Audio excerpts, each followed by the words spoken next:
Hello and welcome to the Super Basement Bros Show. I'm Connor and I'm joined by Tanner and Hasten. Men. Hello. We are now on episode 18, right? Yeah. For them, it hasn't been a while, but for us, it's been a while. Yeah. We haven't 2 weeks. been sitting here Been a for a couple while. weeks, so it's good to be back. We're about the to great see thing each other about a lot, though. So Yeah. That's the great thing about having this 2-week schedule is we can not see each other and not do anything. And do anything like that. Tanner, do you want to pimp out social media real Yeah, fast? of course. So, guys, we are Super Basement Bros. Go follow us on Instagram and Twitter. Go show us some love. We're at Twitter at Super Bros Videos and at Instagram at Super Basement Bros. We post whenever we upload videos and when there's when we're streaming and stuff like that. We have multiple episodes. We also have multiple different types of episodes we do. We have the Smash Cast. We have stuff like that. So go just check out movie reviews. Just go check out our YouTube channel and then reactions. Subscribe, talk to us, let us know how you guys feel and what do you want us to do. If you guys enjoyed Avengers Endgame as much as everyone else, please check out our reactions, which we recorded a couple weeks ago when the movie came out. And also, if you want to see our predictions and see what we got wrong or right, you can check those out as well. I don't think I got anything right. I know. I think we were all dead wrong. I did not. We were all... Well, never mind. Yeah. I won't say. We won't spoil spoil. Yeah, there was one specific thing I think we all called. Yeah. I won't say, though. Yeah. Okay. Well, maybe we'll get into this... No, it's we okay. Won't spoil. It's okay. Right. We don't need to. Yeah. On this episode, actually, our focus is actually going to be news because we've been kind of gone for a little while and we haven't done a traditional news-based episode for a while. So there's been a lot of news in the recent weeks that we're going to kind of go over, and then also we're going to talk about our what we've been up to kind of thing in terms of entertainment. So what we've been playing, what we've been watching. We're just going to kind of share that towards the end of the episode, but. So that's kind of the general schedule. If you guys want to skip ahead and only hear what we're sharing entertainment-wise, you can skip ahead that way, or you can stick around and listen to the news. But let's go ahead and jump into news to start this episode. I think the biggest news that happened... Well, there's a lot of news. Not the biggest necessarily, but the biggest in movie terms, I would say, in the last week was that Robert Pattinson was cast as the next Batman in Matt Reeves. Is that confirmed, though? Well, so it's pretty much confirmed. It's almost 100%. It's not technically it's not 100 because there's also the possibility that it'll go to the runner-up, which I think is Nicholas Hoult, who plays the Beast in the X-Men movies. Mm-hmm. But it sounds like it's a pretty locked deal. The role is Robert Pattinson. So is he going to be the new Batman in the next DC movies? Yeah, so DC... in the DC what roles? What the frick? And he's going to be Bruce Wayne? I think it's awesome, actually. I think it's going to be weird because... I think it's great, but... It's like if you were to switch Iron Man up in the middle of all of this. Yeah, the DC... DC started... It's like switching Iron Man... They've already had a Justice League. Yeah. It's like switching Iron Man to Robert Pattinson. DC is... And he's playing Tony Stark. We've talked about this a little bit before, but DC's kind of almost given up the whole cinematic universe thing, which I think at the end of the day might be the right call because the MCU owns it, right? They are so good at their DC MCU. has just as good of characters, though. They do, but they just haven't done it right, though. Because doesn't Justice DC League, have Teen great. Titans too? Yeah. Well, I think about they're it, freaking awesome. Joker, arguably one of the best villains. Mm-hmm. They have Joker, Batman, Superman, all these people. Speaking of which, stay tuned. I think we're going to do a deathmatch episode one of these days with the debut episode being DC versus Marvel. But some other news, they also cast Taylor Lautner as Joker in that movie. He just takes off his shirt. Kristen Stewart will be playing Harley Quinn. Yeah. Or no, Selena Kyle, Catwoman. This is fine. Yeah. This is fine. Oh, dude, Kristen Stewart as Catwoman would actually be really cool. That'd be cool, yeah. I could get behind that. As long as she didn't talk or act, that'd be good. What are you talking about? I'm joking. She's awesome. She's actually a really great actress. No. Speaking of the Robert Pattinson stuff, though, I wanted to get your guys' kind of thoughts on this because it's a Matt Reeves directed flick, which Matt Reeves, if you don't know, is the guy who did the Planet of the Apes Keanu Reeves' series. brother? Yes, yeah, it is. But he did Dawn and War for the Planet of the Apes, I believe. I don't think he did Rise. But I think he's an awesome director, and I think he's the perfect fit for a Batman film. So I'm actually really looking forward to what he does for the first solo Batman movie since The Dark Knight Rises. So it's been almost 8 years since we've gotten a solo Batman movie. I'm really looking forward to it, and I hope they kind of focus on Batman's detective abilities in this. They haven't done that in so long. They really haven't done it at all. Like an Arkham like sort of like movie. an arc. Yeah, the only time they've ever done it really is the Arkham series. Like he literally is a detective in that one. Most of the time. Yeah, like I feel like that's what makes those games so great. Batman is the world's greatest detective. Wow. So Other than Sherlock Holmes. yeah, Sherlock Batman. They're in the Sherlock same universe, right?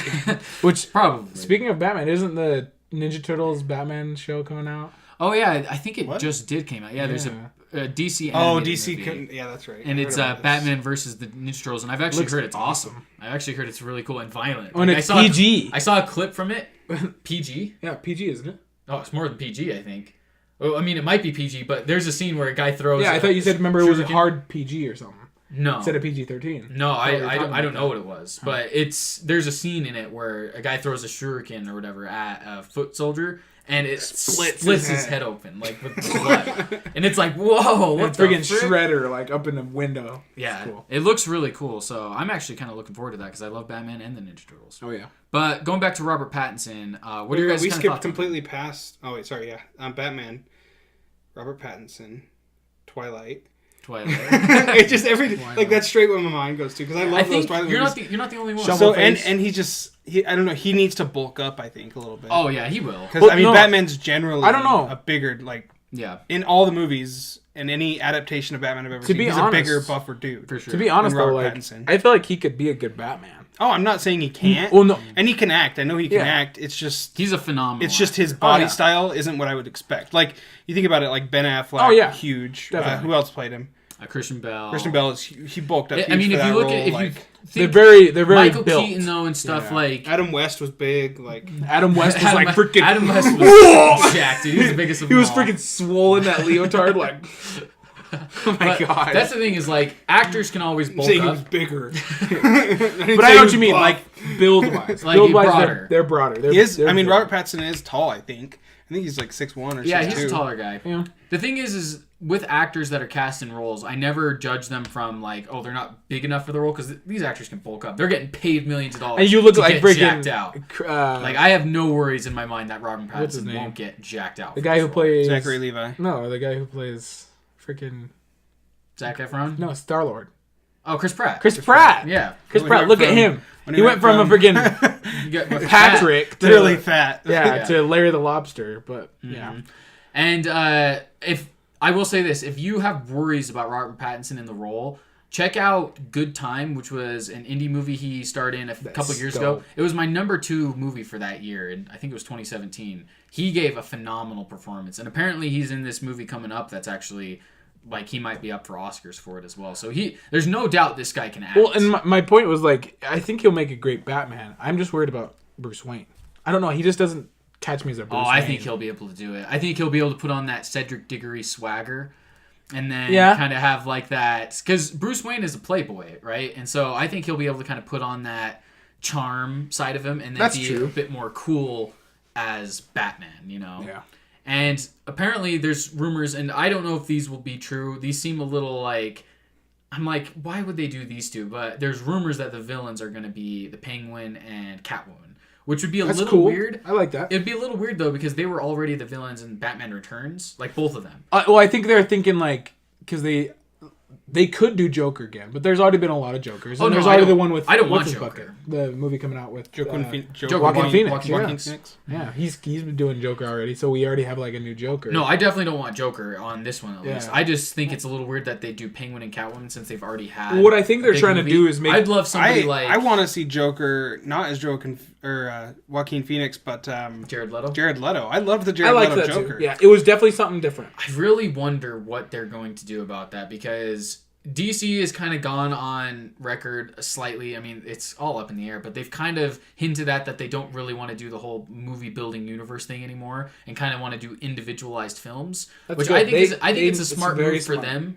But like, It's not going what to are make they? as much money. And what are they going to do about, like, they're going to have the Joaquin Phoenix Joker, which looks awesome, actually, I think. And I think he looks like a great performance. But what are they going to... Jared Leto is supposed to still be Joker in the Suicide Squad universe. But that's the thing. So, like, are they going to have... they might have just Jared different Leto universes. come into the Batman movie, or is it going to be Joaquin Phoenix, or is it going to be a different Joker? Well, no, yeah. Maybe So it's like a multiverse. So what they might be just saying like, yeah, none of them connect whatsoever. You know, like I think that's really smart. You know, that way they can, if they wanted to, have 3 Joker movies in the same year with completely different Jokers in That's different a universes. horrible idea. But, Yeah. but the thing is if it's in a different universe, right? You don't look at Teen Titans Go on Cartoon Network and be like, how does this line up with the Justice League movie? But I know, because it's DC. From a audience perspective, that's well, DC has a lot of different things because like DC's animated stuff is insane. Like they have so much animated stuff, and it's way better than any Marvel stuff. DC owns the animated side of things. DC, besides Spider-Verse, there's like Planet Hulk was great, and then Spider-Verse was awesome. So maybe Marvel's turning it around there, but like as of like for the most part though, DC has owned the animated space for sure. Well, and like recently. I was gonna say, like DC has always kind of had struggles with like a universe building. I think that's why they've kind of given up on it. I mean, you look at the Dark Knight trilogy is arguably one of the greatest superhero trilogies of all time. The Dark Knight trilogy is one of the greatest film trilogies of all time. Not even superhero. It's amazing movies. And I remember when Man of Steel was announced and came out, everyone thought it's the same universe. Everyone was like, "Oh, it's in the same universe." Well, Chris Nolan was even producing it, so people were really confused. They're like, it's got to be, right? And Man of Steel, it's really underrated. It's an amazing movie. It's got some great music.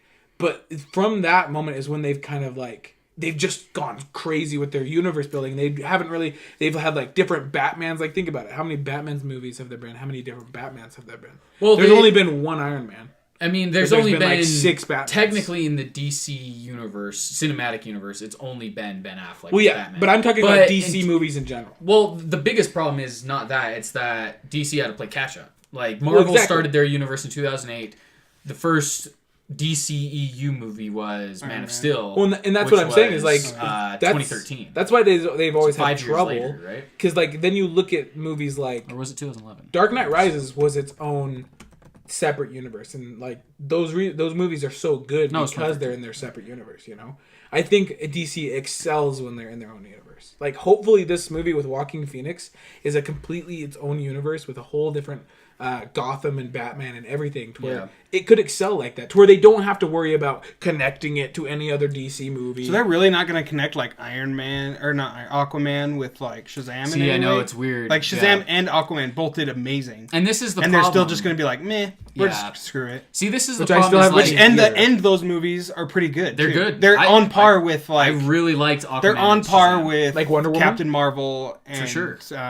Some of the mid-tier like Marvel movies, for sure. So like once they have with all the characters like Aquaman and like all these characters are people that could make a great series of Justice League. I liked Aquaman like 10 times better than I liked Ant-Man and the Wasp, for example. Well, see, I still need to see those. I still haven't seen Shazam or Aquaman, but I've still heard so many good things about them. It's a really weird thing because at the end of the day, I think it's probably a smart move for DC to kind of do individualized films because they've been playing keep up. Because if you think about it, 2013 was Man of Steel. Marvel had already done an Avengers movie at that point. Yeah. By the time DC was doing their first like cinematic, they were building up to the second Avengers, and so they were like playing catch up this entire time. And I think for the most part, even if you like Justice League, I don't. But even if you like it, there's no doubt it was rushed. There's no doubt that you can tell, because 3 of the characters didn't even get their own movies yet. Aquaman, Cyborg, Flash didn't even have their own movies yet, and Batman arguably was only in Superman's movie. So it's and that's why I think what DC could do is because like I've heard that about Shazam, and it is a little sad to think like he might not be in any other movie besides his own. But the great thing is I feel like DC should focus. Well, they already have kind of like a Superman, Shazam, and then who's the other guy? Flash, Black Adam. Who's going to be? There's kind of already a rumored thing, kind of like you're going to already put those. Isn't that guys together. That's supposed to be like Shazam 2 or something, right? Dwayne Johnson's already been cast as Black Adam. Yeah, which is dope. Superman's supposed to be in with Black Adam because Black Adam is like Shazam's alter ego, right? See, this really sucks for the DC universe because.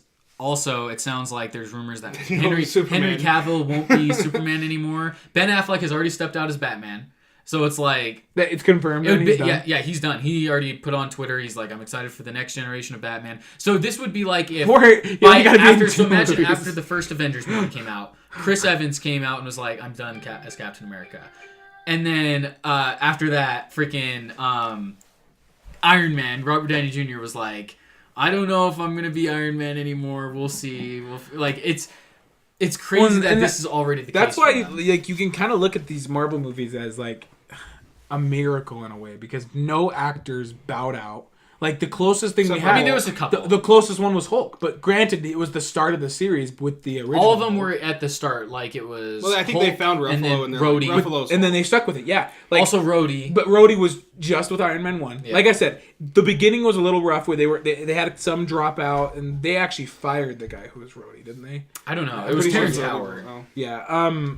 And I actually liked him as Rhodey. I remember when... I didn't. I love Don Cheadle. Yeah. Oh, John Me too, Cheadle's yeah. way better, yeah. But but after they got the people that they wanted, they stuck with them forever. Like, there wasn't that situation where even a small actor was dropping out. You know, they always stuck with the same person. Yeah, so this is the weird thing, because it's like, say they do make a Justice League 2. Who's it going to be? Is it going to be Zachary Levi in there with Jason Momoa's Aquaman and Robert Pattinson's Batman? Like, Yeah, all those he's And like, whoever's this is- gonna, and and then like Johnny Superman, Depp Superman. Yeah. To be honest, Yeah, this is exactly. why I feel like they need to just, as sad as it sounds, like, it needs to be wiped clean. Like, Shazam could be the start of it wiped clean. Like, because Aquaman was great. Like, don't get me wrong. Wonder Woman was amazing. Wonder Woman 2's coming out and everything. See, that's the problem, is you can't. can't, because, like, these Wonder Woman's Woman so good. What was they need great. to do is they need to either So is announce Aquaman. publicly, like, okay, it's a different universe now somehow. Or just, like, end it with Aquaman 2. But it has Wonder the same Woman 2. Aquaman, Wonder Woman, and Shazam. Exactly. Yeah, well, but they could convenient arguably for us. they could arguably do that because, like, you look at Incredible Hulk, the very first Marvel movie, kind of. It had a different Hulk, but Robert Downey Jr. is at the end in the credits. What would So have it's been- the same, but how? Why wouldn't he realize It's easy Bruce to- Banner's not the same person? The thing is it's easy to look back in hindsight and be like, this would have been perfect if they did this. But can you imagine if in Batman vs. Superman, they actually killed Superman instead of bringing him back for That Justice way they League, wouldn't have to left him worry dead. about, yep. Henry Cavill's out as Superman. And now, so the next Superman will be like Connor Kent. and then which and is then the Batman, they Superboy. could have killed Batman in And Justice then, League. and then in Justice League, kill Batman as Ben Affleck. That way you Or still Ben have Affleck as Batman. because then they And can then even bring in Robert Pattinson as like Nightwing. Nightwing, who's Because the new Batman who or becomes something. Batman? Because in the comics and stuff, Nightwing and Robin become Batman in some. Or a lot of points. people are wanting Robert Pattinson to be Terry McGinnis, which is Batman Beyond. And right? then Who's have- still technically Batman? It's kind of like the multiverse with Spider-Man. Yeah, it's like they could they're have all done something they're like all that technically Spider-Man, but in different different people. universes. Yeah, I wish they would have done something like that, because that would have exited out those actors instead of it just being like, well, someone else is I feel playing like now. it sucks because they might have even had that plan, but I feel like they almost feel like they can't now after Endgame. How they realized like, oh, they opened up a whole like time continuum and multiverse. We can't do it too and act like we're copying. They can, them. though. I mean, But yeah, they can. But everyone they copies. they It's might feel superhero like, movies first yeah. of all. So like everything superhero wise has this way to bring people back. Well, You know and what I they- mean? That's just kind of what it is. If you think about it, all superhero movies and different universes are kind of just copies of each other. Like each different universe has like a copy of each. Oh, character. of course. It's like Captain Marvel was Superman for Marvel, and then like No, Captain Marvel was Shazam. Shazam, yeah. whatever, But but- now they they switched it. But there's the parallels of each other. Right. You know, it's and Like there's Mr. Fantastic in Marvel, and then there's like Stretch Man in DC. You know, it's like you know what I mean. Like they have their parallels because they had to copy each other because they were like, oh, that's a good idea.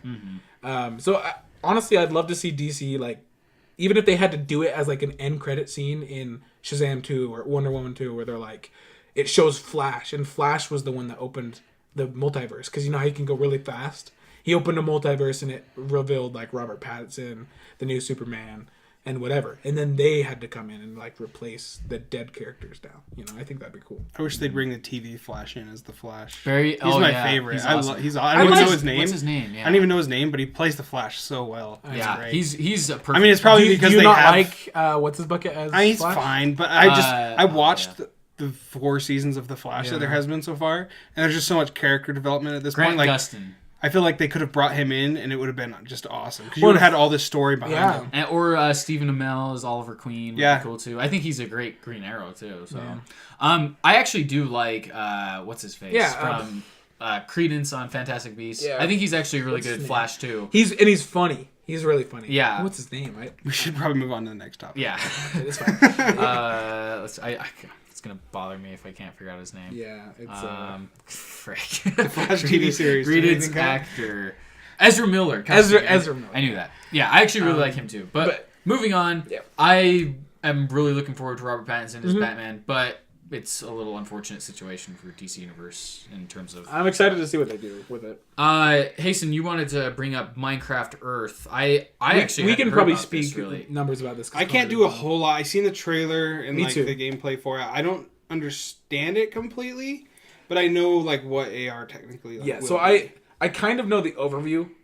Just because I saw like a tweet about it. So basically, it's Minecraft. Basically, so like, say you're at like a lunch or something, and you want to hold up your phone like this, and you could build like Minecraft. Is it kind of like the HoloLens on your table? thing? Yeah, you know, like the HoloLens demo that they had. It's like that, but more realistic. Like to where it's because that was so like far fetched, where you could be like build a world. It was the Iron like, Man thing. You know, and everything. It's more practical. Right? Yeah, like Hasten said, you could look at a table Like Pokemon Go, and drag a tree. but you can control stuff on your phone. Huh. Yeah, I pulled up the website here, and it says it actually references Pokemon Go. It says Minecraft Earth goes a step beyond Pokemon Go to cover the world in blocks. Which So like you can build like there was this one where there's like a kraken in the middle of like New York City through all the buildings. yeah, like weaving around the buildings. Yeah. Which it's cool because Mojang actually, who the creators of Minecraft, they actually claim that it's a new game, which is cool. So it's technically not like Minecraft 2. a Minecraft. Yeah, it's more like a Minecraft 2, which they said it's actually been in development for like a couple of years now, like 5 or so years now. This looks really interesting. So it apparently like it was scheduled to release like with HoloLens and stuff. I've heard. But of course it didn't. And we got like Minecraft Earth. It seemed like they've like got it to a T now. Like they know what they want. I'm curious to see because we don't know much of it right now. I'm curious to see if they have like any sort of like survival mode or enemies. That'd be kinda cool. If it's not just to build, you know. And I'm wondering because all they showed in the trailer and from what we've seen is it's just like already stuff that's been built, like prefabs. There's nothing you can build yourself. Like it doesn't look like you can like place individual. I seen that blocks. you can. You can, Yeah, and build your own you thing. You build whatever you want. So there's jokes on the internet. It's like people are just gonna be building dicks on like tables in the middle of restaurants. Oh my gosh! Elementary schools. I wonder how they're gonna monitor stuff like I that. don't. I have That's no a idea. legit thing. But the thing is, You can- with AR, the I'm pretty problem sure I it's have. servers, just like Minecraft. Like, not if you like look at a building one day, it's not going to be that same thing that people built every day. Like, it might change depending on the server you're on. Yeah. The Pretty problem sure I have with refresh, AR so far is there's so few like times that you can really use Opportunities. it. So that's why I want like Google Glass yeah. or something. I don't want to be holding my phone up like yeah. playing it, you know what I mean? Because like we can see like numbers. if about I this, had like, my glasses on and I'm like building like drawing and stuff like that, that'd be cool. But instead I'm holding my phone up looking at my phone like right. Yeah. Me and You know what I Hasten mean? actually talked about this one time playing Pokemon Go. How cool it'd be Yeah. if you could see the gyms.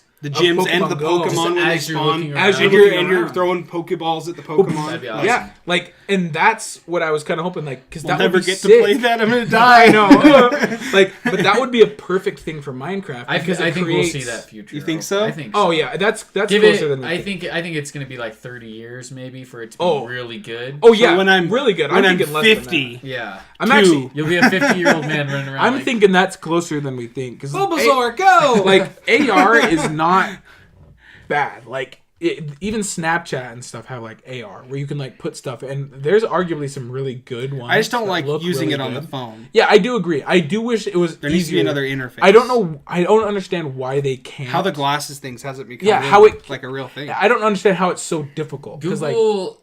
If Google really put their mind to They it, they could do could it. make normal-looking glasses that are Google. Really, they had Well, it. They had it yeah, there. they had it. It's They just- had I watched- glasses. They just had to put that dopey little thing. Right Yeah, it's there. like why'd they have to make No, the glasses look stupid? So I actually watched a video on YouTube like months ago. There is a company who made glasses that are like that have AR capabilities, and it like shows your text messages and stuff. It just wasn't practical enough because sometimes it wouldn't work, or sometimes if the sun is shining into them, it's so. You remember like playing the Game Boy as a kid, and whenever it was dark, you couldn't see it. You know, and you had to wait till the lights flashed by to see what you were seeing. The sun like hits the glasses in a way that you can't read what's on there. That's the There's- next big thing I'm waiting for, though, is stuff like glasses that you could throw on, and like the Iron Man 2 stuff where he's like throwing baskets into hoops and crap. Well, I gotta try Yeah. to find that video because I want to give credit where credit's due. Like, it's a woman who like gets them. They're like demo versions, and she walks the streets.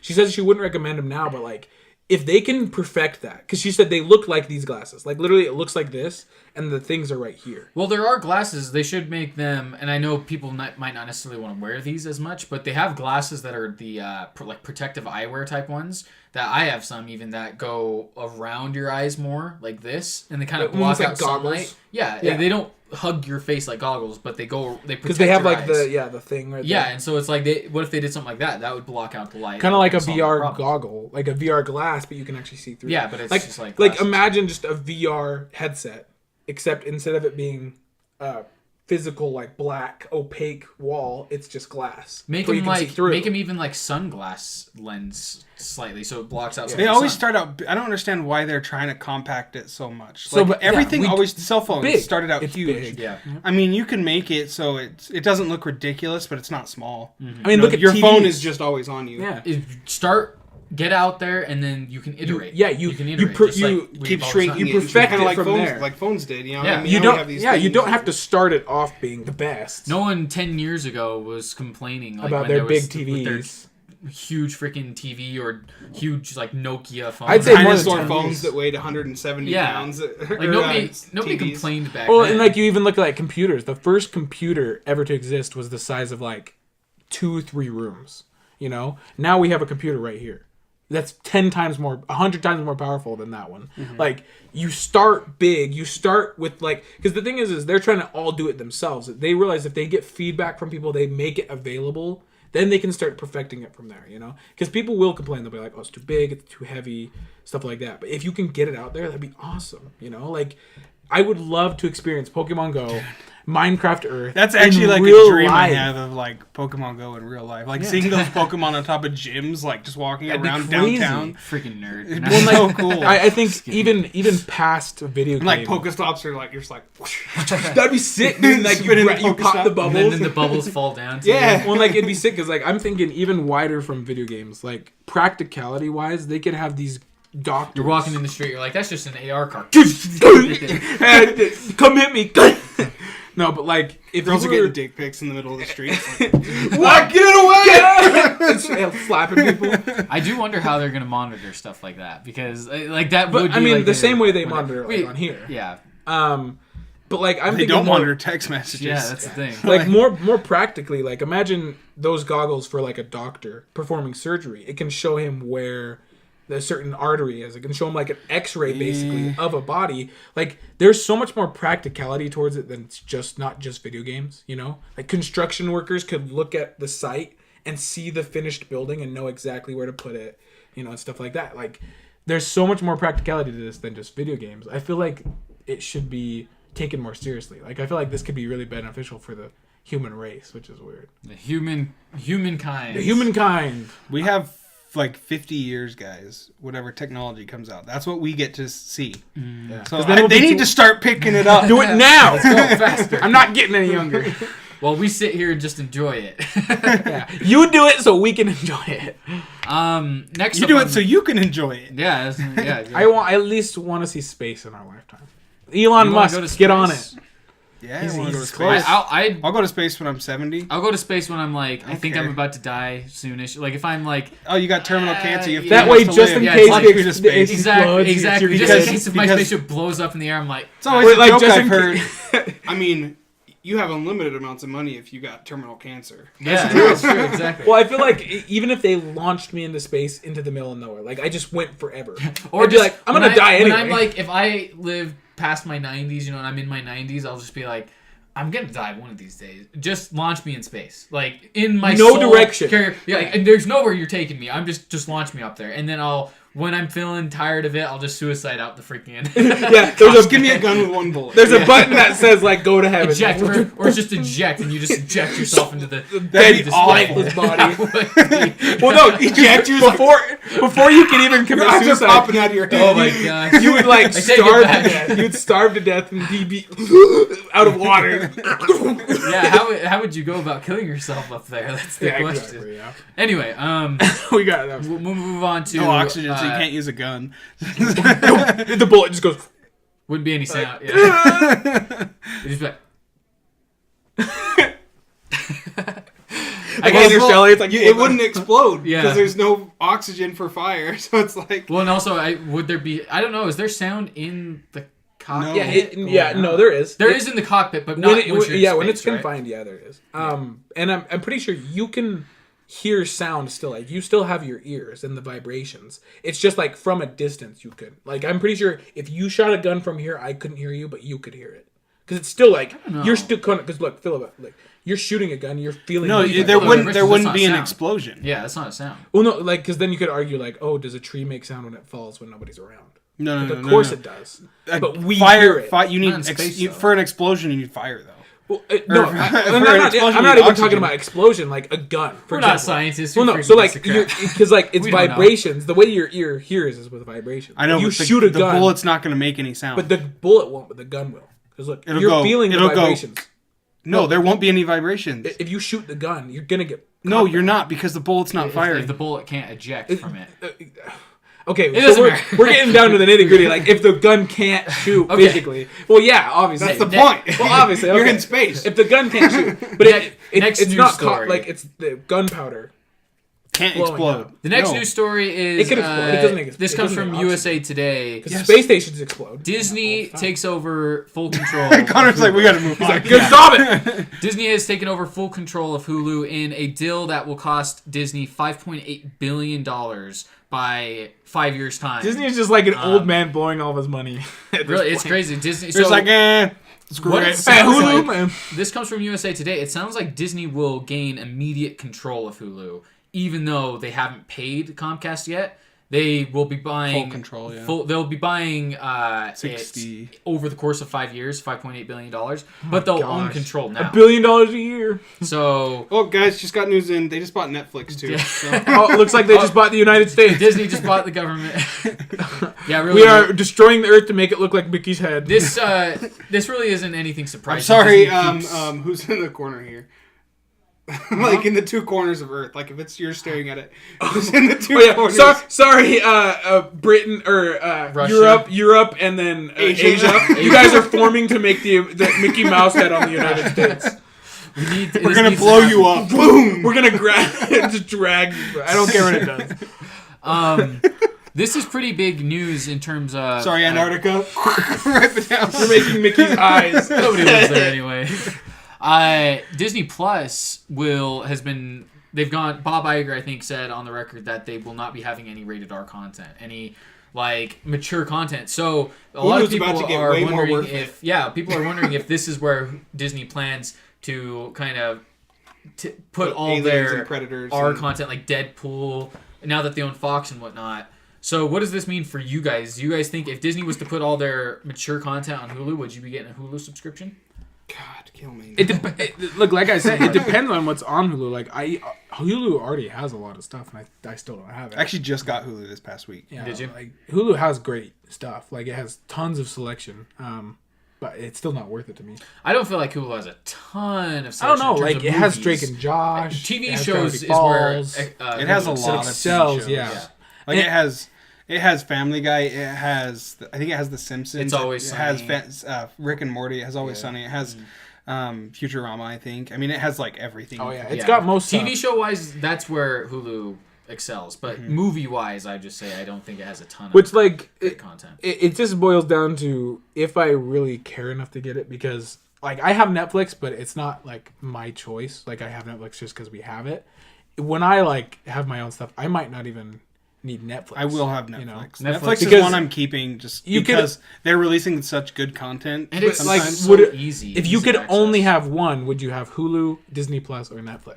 If I could Well, only I haven't have seen one, Disney Plus yet. I haven't seen. But like let's say, because like with all the stuff that's already available, right, or that we already know is coming, what one do you think you would pick out of Netflix, Hulu, and Disney Plus? Well, right It's now close. probably still Netflix, only because I need to experience Disney Plus for myself. I haven't what if The experienced it. Mandalorian's trash? Yeah, Like, that's what the if it's thing. just Could awful? be. I mean, And very all well of the could be. movies that they're Well, doing. that's Most- why I wouldn't. I was And gonna most pick of the stuff Hulu. on Disney Plus I already own on Blu-ray. Like I can watch most of that stuff on my. I own it physically. Well, so- and that's the thing is like, that's why I really wish a company would do that thing that we said where like Well, we right could now, just actually, compile it I'd all probably pick together HBO. and do it all in one. That's not even because of Game of Thrones. There's so many series out there I haven't watched that Yeah. I really want, like Sopranos, The Wire, like I heard Barry's Westworld, really good, Barry. too. Yeah. Ballers. Anyway, that's basically all there is in terms of that. It sounds like Disney will be putting mature stuff on there in the future. I'm curious to see when that all takes shape. Probably, I imagine they do it around Disney Plus's time. Do you think that Disney's going to start marketing all their rated R stuff like under Fox now? Because like with Deadpool, are they going to make it Disney's Deadpool? Well, so it's interesting. I was actually going to mention this later on in our what we've been watching and playing segment, but I recently went and saw Tolkien. In theaters. It's made by Disney. It was the first Fox movie under the Disney banner now, and it was interesting to me because what was it called? Tolkien. It's about J.R.R. Tolkien, who the guy who wrote made Lord of the Rings. And what was interesting to me is they kept the 20th Century Fox logo at the opening. It still did that. Does it have Disney at all in it? No. Oh, that's cool. I was actually really surprised, but it's the first official Disney movie from the Fox. Was the Disney logo at all? I didn't see it anywhere. Like so. I tried looking. Yeah. No, Does Disney own Lord of the Rings? No, I don't think so. No, because it's New Line or Warner Bros. Warner Bros. Or New Line that owns. It's New Line. It's New Line. New Line Cinema. The one with like the thing, and then the things come in like from Home Alone. I think it was New Line for Lord of the Rings, I think, and then Warner Bros. for Hobbit. But... While we're talking about streaming services, did you guys hear Netflix will be at E3? I did hear that. They're going to have Netflix announced they have an actual conference, and they're going to be talking about gaming stuff. And no, they said that they haven't announced what they're talking about, and I think it's like a GameFly for Netflix. No, they announced something. I see it on Twitter. They did say, I'm not going to look on Twitter. I remember what there's you're a tweet talking that about. they put out. It's something along the lines of like they're going for gaming, but they haven't announced why they're going. Like everyone's like, why are you going? You know, I personally think it's because they're going to announce for sure. It games definitely for could be, and they could be like at Xboxes. That'd be sick. I don't know if they'll be at Xboxes because of Game Pass. Yeah, it's like their competitor. That's maybe true. they're They'd be competitor with. PlayStation's can't be not Sony. There. Yeah. I don't know. Honestly, they could be their own and team up with each separately. Yeah. You know, I imagine it's going to be just like little Netflix type games because they've released a couple smaller Stranger Things type games. I wonder if it'll just be kind of like a bunch of indie Netflix related games. Wait, you mean like Stranger Things, or even like Bandersnatch? Like interactive games on Netflix. I hope not. That's so dumb. I think that's what it will be. That would be dumb. Like, I wouldn't be surprised though. Yeah, because I'm not expecting huge things. That'd be awesome. But like, if Netflix did that, that would be huge for them. Like, imagine that. Like, it'd be a definitely competitor for getting Game Pass, like Hasten said. Right now, Game Pass is just dominating. Yeah, dude, a Netflix-style GameFly would be insane. Well, like, think about it. What competes with Game Pass right now? Poor GameFly. GameFly. And GameFly is the closest thing. GameFly is physical, though. It's not exactly. But that's the closest thing, right? To renting games. I mean, not even. Like, Game Pass is kind of in a league of its own right now. You could argue... It's still physical, though. Yeah, you like, could argue... digital. But you could argue and say Game Pass is the modern day of renting games. Because you're not owning the game. You're just paying a subscription. It's what renting games has become, which is kind of what we thought. But it's like permanent rentals. Because, like... Sea of Thieves isn't going off of there. I mean, any Xbox exclusives are just. What I mean by rental though is like if you stop subscribing to it, you don't have the game anymore. Like it's it's a rental, even if it's long term. Like you could potentially have it your entire life. I'm paying a lot for Sea of Thieves. Yeah, $10 a month, alongside 100 other games. Like what? How long have you had Game Pass? Maybe like a year. I don't even know if Game Pass. I feel like will go up significantly in value once Xbox actually starts getting some awesome exclusives going. Oh yeah, well, and I think Xbox is very smart. I think they have big which we'll have more to say on our next episode. Stay tuned for predictions, E3 predictions episode. Well, and so I was actually thinking about this. So with Google Stadia, which we talked about, which actually we have a video about, go check it out. We talked about how it's kind of this new thing that it's trying to do where you can instant access to games. I think what Xbox is planning is they have big plans for Game Pass. They love Game Pass. Literally, I follow Xbox on Twitter. They're always tweeting about Game Pass, Game Pass, Game Pass. I think with the next console... It's a great idea. I think with the next console, what they're trying to do is they might do what Stadia is trying to do, is the instant access. So instead of having to download a game from Game Pass, you can go onto Game Pass, see what's available, subscribe, and instantly play your game. What if on the next Xbox, instead of like this Xbox Game Pass, what if it's like Game Pass has every game that comes to Xbox, and it's $60 a month. Well, and think about how every good game that comes to Xbox. Yeah. You get it. That would be insane. I don't know how they would work that out in terms of just money. Because they could though, because like think about how much you're paying. $60 a month. You're paying $60 for an individual game though. So let's take this for example. But like this month so far, I haven't bought a game. Think about it though. So for the next Elder Scrolls that comes out, whatever it's going to be called, Elder Scrolls 6. when it comes out, you could buy that game for Bethesda $60. Most of that money goes to Bethesda. How much would Microsoft have to pay Bethesda to get the rights to put that game on their service day one?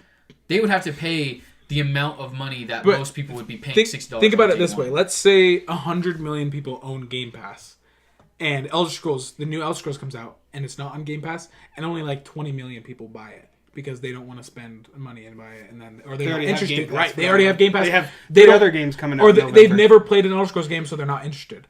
But let's say the people who own Game Pass get, and the Elder Scrolls comes to that. Let's say if they don't want to play Elder Scrolls, they never tried it. They try it anyway. That's potentially 100 million people playing it more than you'd know. Every game will have so many loot crates. Doesn't give Bethesda money. But the thing is more people who play the game, more people tell that. That's I just thought about that. What'd you say? Hayson brings up a great point here. Every game's going to have insane microtransactions now because every game's practically free. It would. Because that's the biggest problem. Is like I said. People playing Elder Scrolls on Game Pass would not give Bethesda money. But it would, because this is how they would do it. So how would they get money? It would pay $10 for this sword in the game. Well, no, it would, because what it would do is, what's the word? Incentivize other people to buy Game Pass, because then they'd realize how good it is. More people buying Game Pass means more people are paying the $60 a month, which is a lot, for Game Pass, which Xbox is giving to the developers, right? So they're still making a ton of money. But if you're talking every single game, there's no way this would ever work. What are you looking for? Calculator. There's no way this could ever feasibly work, because with how many games are released, think about how many dumb little indie games are released that go for $10, let's say. You know, every percentage, it's $60 a month from every person. I really still don't think it would be enough to pay every developer. Because they determine by how many people are playing it. If nobody's playing this certain indie game, they're not going to give that developer a ton of money still. They're only going to give them a little bit. They have to pay them to put it on the service. Well, exactly, I know. But then up front. Here's the thing. Think about this. So this wouldn't benefit the developer at all. This could work if you think about it. It could. So think about it. So 60 times, say 1 million people have this service. How much is that? It's a lot. I mean, I have no idea. 60 million. Is it 600 million or 60 million? Let's do the math. $60 a month, 100 million people. It's 600 million. So $600 million. Say once Elder Scrolls and launches, that's only 1 million people. That's the big game that month, right? Low. Or what if Xbox is like, here's $400 million. Put this game on this service. Mm-hmm. You know what I mean? They're going to make their money back. Yeah. Like that. From that one game. That's just one of those games. Because, like, you think about it. The only games that maybe wouldn't really make a ton of money. Because Elder Scrolls is like a... what's it called? Like a fan... It's got its own fandom. Yeah, it's definitely got a fan base. The only game that maybe wouldn't do it is like... what's it called? Grand Theft Auto. Grand Theft Auto, the Grand Theft Autos, and really that's the only one I can think of that explodes as much as all these other games. Yeah. Because any of the Maddens, those are all they don't make that much off of compared to their microtransactions that they do. They don't make anything off of when they buy the game. Yeah. So it's interesting though, because I don't see how it would fully benefit certain smaller games. Because let me finish here. If you think about a tiny game that comes out. And Microsoft's like, okay, let's say Marooners. We were just playing Marooners because it was free on Gold. Let's say that game was on Game Pass when it comes. Every game comes to it. Xbox or Microsoft would have to pay that developer up front to put their game on Game Pass. But what if they're like, here's $1 million? So here's $1 million. But that's the thing, is that wouldn't... I can almost guarantee that money wouldn't come back to benefit Microsoft, right? Because not many people are going to buy Game Pass. But that's the risk they're running. Because let's say this, Netflix does the same thing. Right, Netflix commissions $100 million or a $10 million show called Stranger Things, and they're super betting on this being super popular. They release it on Netflix, and nobody watches it. They just blew $10 million, and now they're freaking screwed. Right? Xbox would do the same thing. This Marooners game comes out. Xbox is assuming this game's not going to go anywhere, so they're like, "We'll give you $1 million to put this on the system." And then it explodes. Everyone's playing this game. They love it, like Fortnite. And then they're like, well, we only gave you $1 million, so we get benefited. But they still got benefited because they're a small company. Mm-hmm. They still got $1 million. Yeah. So everyone... That's a very big if, though. But that's I could definitely see the argument for both ways here. Yeah. That's the risk. Because that's the thing, is that's a very big if. The likeliness of Marooners blowing up... Right, but let's say even if it didn't, right? Even if it didn't, that's the risk they run. Netflix has a lot of shows that they commission themselves. I know, if you think about it though, here, how many games there are versus how much actually make a ton of money. okay, if they're paying $1 million for every tiny, So indie they're probably game not going to that be comes paying out, $1 million. Yeah, we're just saying, they're going to be like, they would have to be here's pretty cheap. $100,000 or here's $90,000. And at that point, it's like, would the developer think it's worth it for them? Because if they could be like, well, if we put our game up for $10, and a million people buy it, we'd be making more money. You also have to remember, but though, 1 million people have it's to buy still, Yeah. and the games are not just exclusively on Game Pass. They're still available to purchase outside of Game Pass. So people could very well not want Game Pass and still buy that game to where that developer's still getting money. Game Pass is already pretty much what we're talking about. Of course, it doesn't have every game, and it's not that good, but there's still plenty of stuff. And you could argue and be like, well, why doesn't everybody just have Game Pass? How is it successful? Because you can still buy the game. Like, I bought Sea of Thieves. You guys didn't. So they still got my money, and they still get yours from your subscription. It's just over a longer period of time. It's almost like a loan. Like, where you guys are loaning them money. They're loaning you Sea money. of Thieves is a different story because Microsoft owns them. So it's a little different. But I thought of another problem that this might have. So in, like, October and November, how are they going to pay this? That's a problem I just thought of. So, like, for those 10 months, there's one game a month. One big game a month, right? Maybe. But then you got fall, which there's... You got everything. So, like, 50. what? They're going to pay Fallout, $1 billion Dogs, out and only it is. receive That's where $700 million? That's where I the don't know. problem comes into play. Is like when you get to these where there's 20 AAA games a month, like because that's how it is. Once October hits, it's like October, November. There's like packed. three It's or insane. four, like every week there's a AAA game. Oh yeah, at least if not two. So anyway, we'll move on from that though because that was a fun And we can even theoretical. we can always talk about that in our next episode. We're planning on talking about E3 predictions. So this was pretty big news that happened this last week. This broke from Jason Schreier, who's a very reputable games journalist, probably the most reputable, honestly, in the industry. So this is pretty much a guarantee. But it sounds like Treyarch will take over duties from Sledgehammer on the next Call of Duty after Infinity Ward's Call of Duty this year. Mm-hmm. So the 2020 Call of Duty will reportedly, from IGN saying, will now be Black Ops 5 due to an alleged development shift. Right. So traditionally, It might even be that they dropped Sledgehammer. I mean, we never know. So Sledgehammer and Ravenclaw are just going to be like pumping out other games. Well, it's interesting It because could. this is what it That'd be cool. says. It's just If going to you be guys- Infinity Ward and Activision. I'd Which hope so. Or Infinity Ward and Treyarch. They're the only ones I care about. You anyway. look. I think you look at history. Like, Well, real fast here, I just want to say this just in case if the audience doesn't know, because we know this because we play Call of Duty. Yeah, But if run you down. don't know, for Call of Duty is on a 3-year development cycle, meaning there's 3 studios that come in and develop each game. So this last one was Treyarch, who does the Black Ops series. The year before that's Infinity Ward, and then there's also Sledgehammer. which will explain why. They each get 3 years to develop a Call of Duty, and they usually release every fall, like October, November. Which that kind of explains why, like, if you're a viewer and you're playing Call of Duty and one year you love it and the next you don't, that's why. It's because it's most likely you don't like the way the developer makes it. I think this is Activision being like, hey, Sledgehammer, you guys haven't done anything forever. What's your last good game? That's what I was gonna say. Is you look at history, Activision. See, it's interesting because I would say, personally, it's like It'd be I Infinity actually Ward. love Infinity. I love MW3, which Infinity Ward did. But Modern I Warfare actually series. like what Sledgehammer has did done more than Infinity Ward the last few years because Infinity Ward did Ghosts and Infinite Warfare. But here's I what didn't like either. Of Here's those. what I think Activision looks like, because as weird as it sounds, Activision has been struggling with money somehow. They had to drop Bungie. They've been firing people. They probably looked at their record, right? They bought out Sledgehammer and made them make Call of Duties, right? Recently. I say recently loose because it was back with Advanced Warfare.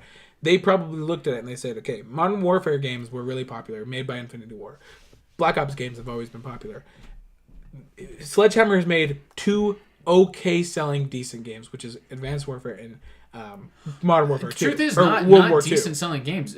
Amazing selling games. Call of Duty's Yeah, it's usually crazy. the number I one. would Because say Black Ops 2, I'd like to see how much they've made total. I'd say with all the microtransactions. not counting, but I don't think Advanced Warfare did nearly as good. Because I remember when Advanced Warfare came real out, fast. Black Ops 2 was still above it. I want to just give, far as if it's people are actually listening to this, it's easy for us to like know exactly what's going on. I want to make sure the viewer understands what's going on. So I'm just going to read a little bit of this IGN article about it, so they have some understanding. So Joseph Noop here reports that, according to a report from Kotaku, Jason Schreier, Activision has informed developers at Sledgehammer Games and Raven that both studios will no longer be in charge of the Call of Duty game scheduled in 2020. Instead, Treyarch, who developed Black Ops 4, will reportedly take over and lead development and make it into a Black Ops game, Black Ops 5. Raven and Sledgehammer were originally supposed to lead the development of the 2020 Call of Duty, and according to Kotaku, the plan was to set its story mode during the Cold War. Conveniently enough, Kotaku reports that Treyarch will also be getting the story mode for Black Ops 5 during Cold War. So they will just keep the story mode, it sounds like. This is actually really interesting because it sounds like even though Sledgehammer and Raven have been working on this for the last year and a half or whatever since World War II, not the actual World War II event, the game. They've been working since 1940. They've been working on this thing for 90 years. But they have been working on the campaign, the story mode, which Black Ops 4 didn't have and people were upset about. It sounds like Black Ops 5 now will have a campaign because they're just going to keep Sledgehammer and Ravens. And so, also it goes on, I don't want to read the entire thing, but it also mentions that it sounds like Sledgehammer and Raven will stay on board developing for the foreseeable future with the campaign. So they're not like disbanded. So they're the campaign. Yeah, so Sledgehammer isn't like out of business or anything. Activision didn't like... Which campaigns have they made? They did World War II's and Advanced Warfare's. Which Advanced Warfare's was really good. I never really played Advanced Warfare's was cool. It was, considered one of the Was better Advanced ones. Warfare the one with Kevin Spacey? Spacey? Yeah, that was pretty good. That one was pretty good. I actually liked that. World War II, I didn't. Still, my favorite campaign series is the Modern Warfare Black Ops 2 ones. Mm-hmm. Those two are my favorite. So. Yeah, I didn't beat World War II's campaign, so I can't speak. I haven't played a Call of Duty campaign since. I'm sure it's. It's modern. So. It's World War II. It's hard to make that bad. Mm-hmm. But so you just what go do you over guys the same thing that happened. What do you guys think about this for Call of Duty and Activision and Treyarch specifically going forward? Because this is really interesting. Because like we were talking about, Treyarch is still actively developing Black Ops 4 content, and if you guys heard about this is really interesting. Activision is reportedly looking at a possible free-to-play future with Call of Duty. Did you guys hear about this? Mm-mm. So it sounds like there's rumors that part of MW4, which is rumored for this year, Infinity Ward's game, will have a free-to-play element to it. So meaning like maybe the multiplayer will be free-to-play or the Battle Royale mode will be free-to-play. Do you think they'll keep a Battle Royale? I'm sure they'll have. I think they'll have a story and Battle Royale and multiplayer? So, sorry. Story and multiplayer will be paid. Battle Royale will be free. I think so, too. I'm with you. I don't know, though, because I feel like this Modern Warfare might even have a zombies-type mode, because Infinite Warfare did. And Infinite Warfare was... But the entire Modern Warfare series hasn't. That's the thing, but... You could argue, people have pointed out that Infinite Warfare could be part of the same universe as Modern Warfare. In the future. In the future. But it does have a zombies mode, and so did World War II. They've had a zombies mode since Infinite Warfare. Or since Black Ops 3. Every Call of Duty since Black Ops 3 has had as zombies. Even if I hope they just go back to doing survival mode, which would be cool. Survival mode was but awesome. I feel like Activision's too smart for that, because they know that a big selling point of the Call of Duty games is zombies. People love the zombies mode. I mean, that's the main reason I bought Black Ops 4. Of course, Black Ops 4 ended up being good. It's amazing. But yeah, I would love to see, if they didn't do zombies, it would be cool to see survival back. Well, real fast, I want to, instead of thoughts on MW4, I want to talk about this whole situation with because what do you guys think about Treyarch? They're supposed to be developing Black Ops 4 for the foreseeable future when it comes to content. They're going to have to get a move on because that's what I texted you that, and I said that's what I was going to bring up. Yeah. So they're still developing this game. Yeah. Usually it takes 3 years to develop this Call of Duties, apparently. Written up probably for a year, first of all. Yeah. But they're going to have to stop basically supporting Black Ops 4, which is a great game. Which would suck. And move on to Black Ops 5. They got a year to I don't mean to sound... I'm worried. I don't mean to first of all, Black Ops is my favorite COD series. So I'm worried that they're like, oh yeah, well, screw you guys. We're just going to push this And Black Ops 4 is arguably one of the better Call of Duties in the past forever. Oh, Black Ops 4 kind of brought life since back to Black Call Ops of 2, Duty. yeah. I mean, and not to be mean or anything, but the DLC for Black Ops 4 has kind of been booty cheeks, for like the longest This past time. one was okay. Yeah, like in not. I'm just talking about even like content. Like we get like maybe 2 maps. Luckily, we got 3 this time. I think a lot of like it's 2 maps, 1 specialist who's returning from Black Ops 3, and then we get the zombies map. Only a one month original later, specialist. 2 months later, yeah, and then we get like a blackout character, which is like you can argue and say like that's not worth the $60 price tag we paid for a season pass. Like, and if they did drop development, Treyarch stop development and win on Black Ops 5, you could argue and say like we paid $60 for this season pass. We better get quality Treyarch content for the foreseeable future because we paid for that. We already paid for that. We need at least 2 more quality map packs. There will be a serious uproar if they don't support it because it was $50. This is some old that's controversy. not cheap. That's not a cheap season pass. Yeah, this is actually that's almost an entire game. This is some old controversy, but with Borderlands the pre-sequel when it came out back in like 2013, they announced the season pass and I actually bought it. They had some big controversy because they obviously Borderlands pre-sequel didn't do good, and 2K Australia I think either got let go or shut down, and they didn't finish off the season pass, which I didn't realize that, but they didn't. They gave us 1 big story content pack. We were supposed to get 3. And there's like F you guys. Yeah, it's ridiculous. We didn't get any sort of refund, nothing. Like, it was big. It's like, that's the risk of a season pass, is you're almost betting on them finishing the game, hopefully, and completing all the content, which I really hope we get. But I swear that they have like a contract basically when you buy the thing that it says what's in there. So like there will be an uproar if they don't fulfill because that it says in there when you buy it, to. it's like 4 specialists, this many maps, this many zombies. Part of me worries this that many they characters might, for Blackout. Maybe they'll be like, all right, Treyarch, you are moving on to Black Ops 5. Sledgehammer and Raven, you're taking over the development cycle for Black Ops 4. I mean, that might Jetpacks! not be horrible. Jetpack mode! It's in World War II, but you have jetpacks! It's Titanfall now. Oh, by the way, we're scrapping all the maps. We're putting it boots on the ground, classic World War II style. No specialists. No specialists. Oh man, they just completely changed. They just shatter. And you know all those guns you guys like? COD till Modern Warfare 4. You know how all those guns you guys like? We're scrapping them. They're all World War II guns, like freaking bayonet guns. Get the M4. My biggest concern here the is bayonet. This is such a quick transition period for Treyarch. Like 2 years. I can't believe this is how Call of Duty used to be. Just on it, because if you think about it, they have to support the game for essentially a year after the game comes out. Arguably, with the season pass, and especially nowadays with all the updates. Yeah. So they're supporting this game like crazy still. Treyarch's still on board with that. Now they have to shift gears and have a Black Ops 5 released by November 2020. That's a year and 5 months away? That's not long at all. Well, and like Activision's like, Black Ops 5! Yeah!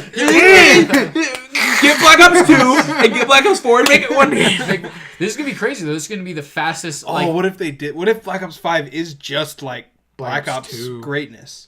That'd be awesome. The one we were talking about. Like a complete collection. Like, you get the MSMC, the MP7s, like the AN94, the double freaking. The truth is if they can make it great, I am super excited about this news because the Treyarch games are the ones I look forward to the most. So because the Sledgehammer game, I am really pumped for if it is Modern Warfare 4. I'm really excited for that. Yeah, me too. But like for example, if it was the Sledgehammer game instead of Black Ops 5. It'd be less exciting. I wouldn't be as excited. I agree. If they came out and they're like Advanced Warfare 2, I'd be like, or even like a brand new title, a brand new title like Stole Warfare. Duty, I'd be like, you'd be like Call of Duty dick sucking. It's like, whoa, this is an interesting twist on the game. Whoa, it's like maybe I'll buy this one. 1 year of content, but 1 year of dick sucking. You just like both run at each other and on the map like Newtown. Your mouth's open. What the frick is this? One of you guys has to flip. But I'm actually okay with this. I just hope they can balance the content going forward with Black Ops 4 because you to hate to see a great game lose its luster. Because how do you guys feel about there being a campaign though? Because that's pretty big news since Black Ops 4 didn't have one. That'd be awesome. I mean, it's not what I buy COD for. Me too. Yeah. I definitely buy it for multiplayer. I don't even like this year so far. I haven't even cared about Blackout. I did not like Blackout. Yeah, me neither. I know a lot of people do, and it's like people are like, "Hey, it's the best one out there," but like Apex is better. Yeah. In your opinion, yeah. Definitely, me too. I feel the same way. Fortnite's better, like more supported, just better overall game. But well, I feel like PUBG's for me, I'd say PUBG's probably better than Black Ops 4. Well, really? I'd say like there's an argument. I will say that Alcatraz Blackout's freaking awesome. Alcatraz Blackout was I awesome. really like that. Which I think the way you can tell is the reason why Alcatraz Blackout's so great is because they had time to develop it. I feel like Blackout was so rushed because Activision was like, because you have to make a Battle Royale. Well, and for Black Ops 4. Now that you mention that real fast, Jason Schreier mentions in his article, he's like, he's going to release another article in the next little while here about Black Ops 4's development cycle, because apparently Black Ops 4 went through some major changes. Like, did you guys know apparently they had an entire campaign that they like scrapped because they weren't going to finish it in time since they decided to shoehorn in a Battle Royale mode. Isn't that like part of what the specialist thing is? Probably. I mean, I don't know. Part of that campaign. Garbage campaign. Yeah. Thrown together, yeah. But yeah, they had like a campaign all mapped out, and they had to put in the Battle Royale, and they weren't going to have time to finish the campaign, so they scrapped it, which was a pretty big deal at the time. I mean, people don't really care now, but when that news broke, I remember a lot of people were really upset about it.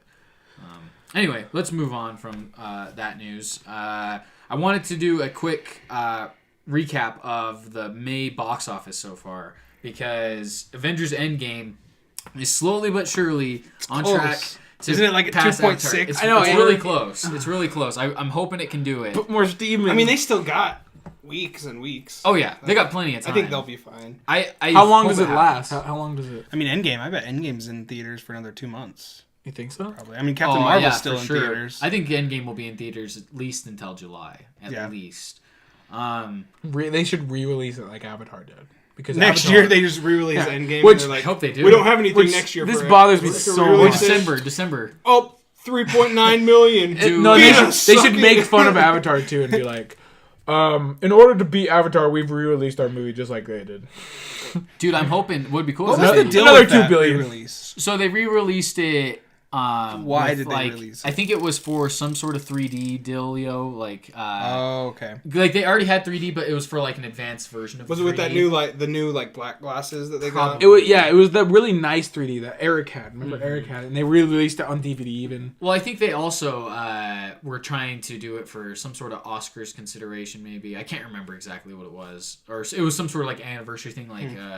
1 year after Avatar. Yeah, it's been 1 year. 1 year being the highest What'd be grossing cool movie. is if Endgame was just like, hey, we're gonna come back out in theaters in December, and we're gonna re-release Infinity War, Endgame, Iron Man 1, all the movies, and they're make a push for the Oscars, because a lot of people are wanting RDJ to get nominated for Best Actor, which I hope would happen. That would be really cool. It's just like an honorary award. That'd be cool. I don't think it'll happen, but it would be super cool. Because he deserves it, dude. 10 years of playing that role. Zac Efron should be nominated too, though. Oh yeah, like in that Ted Bundy movie. Do those movies get considered? Like Netflix movies? Yeah, they do now. But have they not in the past? Yeah, I mean, when they first started, it wasn't. Like, it's actually a thing of contention right now. Steven Spielberg, I don't agree with him at all, but he's like been kind of advocating that Netflix or like streaming service movies shouldn't be nominated for Oscars. Why? It's the same production.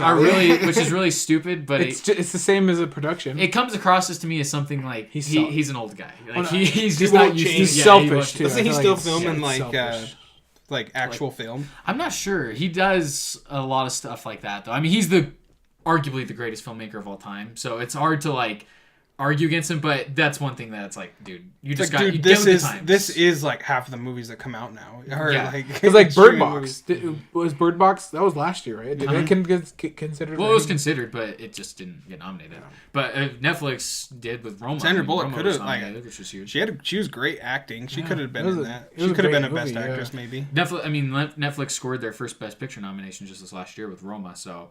It's like a thing going forward. I'm sure we'll see even more of. Yeah. But real fast with the box office, I just wanted to go through on week 1 of Avengers Endgame for the domestic debut, money wise. That's just America, not the rest of the world. Just America. In its first week, it earned its first weekend was $357 million, which to give you guys an idea, I think the runner up to that was Force Awakens. Or Infinity War, I can't remember which one, at like $250 million. So it made like blew it, dude. Like a freaking crap ton more. And then for its next weekend 2, it got $147 million. Still a lot, yeah. Still in America. This is just America. And then $63 million last weekend. And now this weekend is the first weekend it sounds like something's actually going to pass it up, which is John Wick Chapter 3. I thought it was Detective Pikachu. Aladdin. Detective No, Pikachu. it beat. God, there's a lot. It did? Yeah. And it beat Detective Pikachu on its debut. On its debut week. So Pokemon Detective Pikachu still made a ton of money with 54 million, but Endgame made 63 Dude, million. a movie that was 3 weeks old beat a movie that debuted And it's Pokemon. such as debut. Yeah. And it was still a success. Pokemon, actually, I think. Well, if I would have Detective went and Pikachu- seen it, we would have. Yeah, that would have been it. That would put it over. But Detective Pikachu, I think from what I heard, it was the highest grossing like movie based on a video game of all time for opening weekend, which We're is a gonna big go deal. see it. Yeah, Tuesday. And then John Wick. This apparently this weekend. It's looking like as of right now. What is today? Oh, it's Sunday. It did. It's actually official. Sorry, I totally forgot Sunday. It won this weekend with John Wick 57 did. million. Yeah. And then next week it'll win. It'll lose again to Aladdin, and then after that, Godzilla.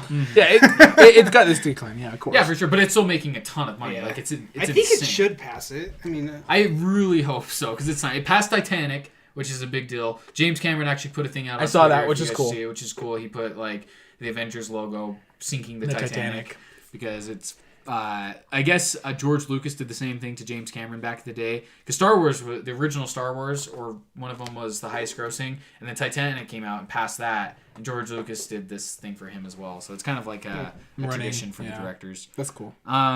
Anyway, I think that's it for news. Unless you guys have any other news, we can move on to what we've been watching and playing. Do you guys have any other news?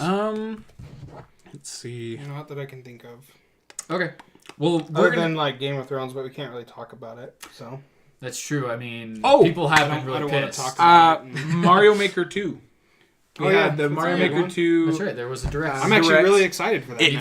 too. They announced 4-player co-op. 4-player Story mode. Story mode. Which is dope, dude. We can On actually, the Switch. It's online play, so we can play together. All I'm three of actually us really on a excited map. for it. And they also have different modes. This is one thing I was really excited about with the multiplayer. Is online you can play. I think you can also play local. I hope you can. I'm sure you. I don't know why. But because it's Nintendo. There's a mode where you can play against each other. First one to get the flagpole wins. I saw that. Or there's a mode where you can work together to get to flagpole, which is like I'm glad they're giving options. You know. Well, and it looks like we got that's like a ton of new character announcements. We got Toadette. You can play as Toadette now. I think there's like Drybone Shell. There's like all these new characters. Bowser Jr. I will say the most disappointing thing about it is that we didn't get an announcement for Amiibo support, which saddens me because which could still very well happen. it still could happen. It's still far off. A month and a half. We It's still got end of June. a while. So they could make an announcement at E3 for sure. Which I really want to get this when it comes out. It looks for awesome. sure. It looks dope. It's like it's one of the games I'm gonna play on there. I think it was one of the biggest sure. surprises for me because when they announced it, I was super excited, but I was almost like, what more could they do with a game that you already create your own? And then they're like, levels? They're like, this is what you can do. Yeah, 3D story world. mode, online co-op. The working together. The story mode, it's cool too because they're all Nintendo developed Mario levels. It's Brand new It's Mario. like 100 new Mario levels. Well, it's basically the new Super Mario Bros, but inside of a Mario Maker. Yeah, but also It's you like can play real, in the original it's Mario Bros. Nintendo made levels. Yeah, like you said. But then level design wise, there's the 3D world one, which is a big deal. one. Which there was speculation that there might be a new announced one because under the styles, there's styles of play. Yeah, there's it says styles. It says extra game styles, and there's a spot S. next to the 3D. There's the Angry Sun in there. Angry Sun's Angry in there, Sun. which is really cool. Yeah. I'm personally hoping if they do announce another game style, I hope it would be Super Mario 2. Because Super Mario 2 doesn't get a lot of love. Super It's Mario like the 2? weird- it's the it's the weird one It's with the Peach, Luigi, and stepchild Toad of with the the turn up Marios. thing. And they would have to do it in the extra game styles because it wouldn't play exactly the same as the other Because ones. a lot of the items wouldn't work, and there would be a lot of new items that you you can't pick up turnips in the other one. ones, And even so. the things that you throw it on to make the door. Exactly. So it would have to be in the which extra game another style. cool thing that is new about this one, which is there's actual tunnel support and separate levels. So you could go into a tunnel level, go into another level section, which we didn't have before, which is really cool. Is it still recording? Yeah, you're good. Keep going. But yeah, I'm super excited for Mario Maker 2. I think that's all the news though, as far as Nintendo goes. And Mario Maker was announced. I think that's my favorite Nintendo game anticipated. I know you guys, this is Luigi's Mansion, but Yeah. I never played Luigi's Mansion. I'm not sure. I'm actually having doubts that we'll get it this year. I think it'll be this year, but we'll save that. We'll for see it. predictions. We'll see it at E3. But let's go ahead and move on to what we've been playing, what we've been watching. Let's just go around and we'll each share one thing, and we can kind of keep going until we fill it out. Hasten, what you've been up to? So I've been binging. I got Hulu just for this month, just to because I wanted to. There's a show on there called Superstore. It's just like a retail show, so I kind of wanted to watch it. Kind of like an Office. Yeah, type so thing? I work retail, so I was like, I want to watch this show. So Yeah. I've been binge watching that. So I'm on season 3 now. So Nice. Never even heard of it. Is anyone in it that I'd know? I think you would. I don't know their names. Gotcha. Would you recommend it? Is it a good show? Yeah, I like it. So it's actually made by one of the writers that made The Office. Oh, really? Yeah, and nice. Gosh, what was it? I was looking at him the other day. He made some of The Office and a couple other shows we all really like. So I don't know. You guys might like it. Might be funny to you. Nice. So Sweet. Tanner, what about you? are we going just? We're just gonna go different like things? one at a time. Go around. Well, I'll bring up a big one that me and Connor especially, but even you for a little bit there. Sea of Thieves. Yeah. We've been playing Sea of Thieves a ton. The anniversary update came out with Tall Tales, which Rare, if you're listening, which you're not, amazing work. Holy crap. It has made Sea of Thieves a whole nother game for me. Because Sea of Thieves before was kind of just like a novelty game. It was like, it's cool. a fun experience type game. It was like want to play consistently. It was like a cool like Oscar game where it's like, it's like a one-off but but now it's become like more of a like storyline and actual like wanting to play it like consistently. It's super fun. There's new stuff, there's new enemies, there's new mechanics, everything, new modes. Yeah, they added some super cool stuff in there that I really like. Like the first mission, especially you play for the Tall Tales, has some awesome things. You're essentially like an Indiana Jones treasure hunter type thing with like Pirates of the Caribbean elements and definitely cool stuff. If you've ever wanted to be a treasure hunting pirate that's part of the Goonies, like play these Tall Tales, because you get Goonies-esque things where like some are better than others. A little bit of a spoiler, but not really. There's a moment in one of the Tall Tales where you get like a wood plank and you have to like hold it up to the sun to just see like the Goonies which spots light up. Or Hasten didn't get to try this one, but for the first Tall Tale, he had to go to this island and dig up these certain metals and open up this door. And then all of a sudden the room started flooding, and we had to quickly enter in a puzzle. Solve a puzzle. And we were like drowning and freaking out, like, oh, what do we do? And if you drowned, you had to start the mission over, which would suck. Yeah, you had to Luckily, restart. we figured it out. But I really enjoy it too. I think it's a fun game just to play with friends and kind of experience the world. And another thing that happened to us is we finally ran into the Kraken. Which is awesome. We hadn't had that happen yet. The Kraken. But we always get ambushed really by the freaking Megalodon all the time.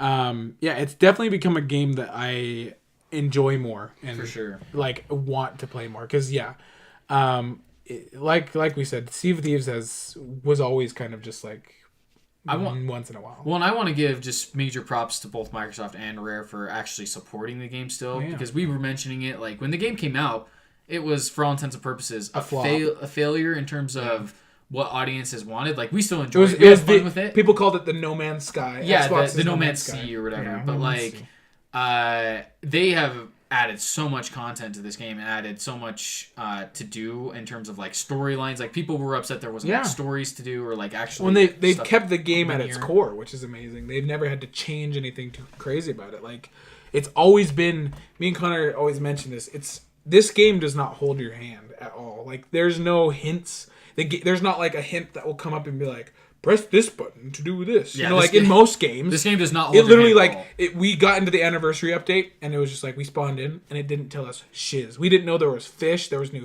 and then you start fishing and it doesn't tell you how to fish. And we're like, how do you fish? And we kept losing fish for like an hour. We're like, what is going on? We had to look it up. It was so hard.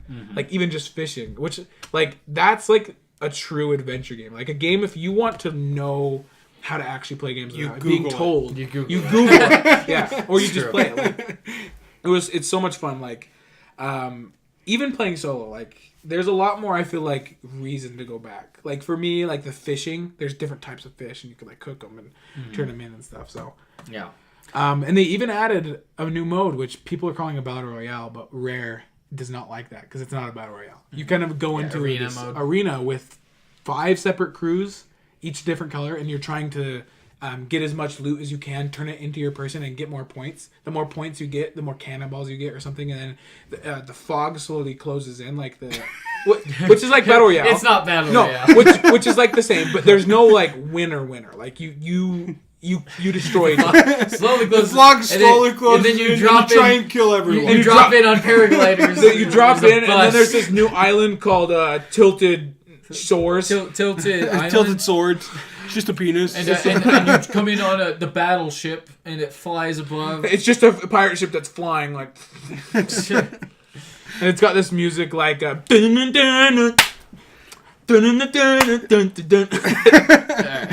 not a battle royale though. It's fine. But we haven't played it yet. But from what I've seen, it's really cool. I mean, I was able to like watch some videos on it. So Yeah. Yeah. I'm excited to play that mode.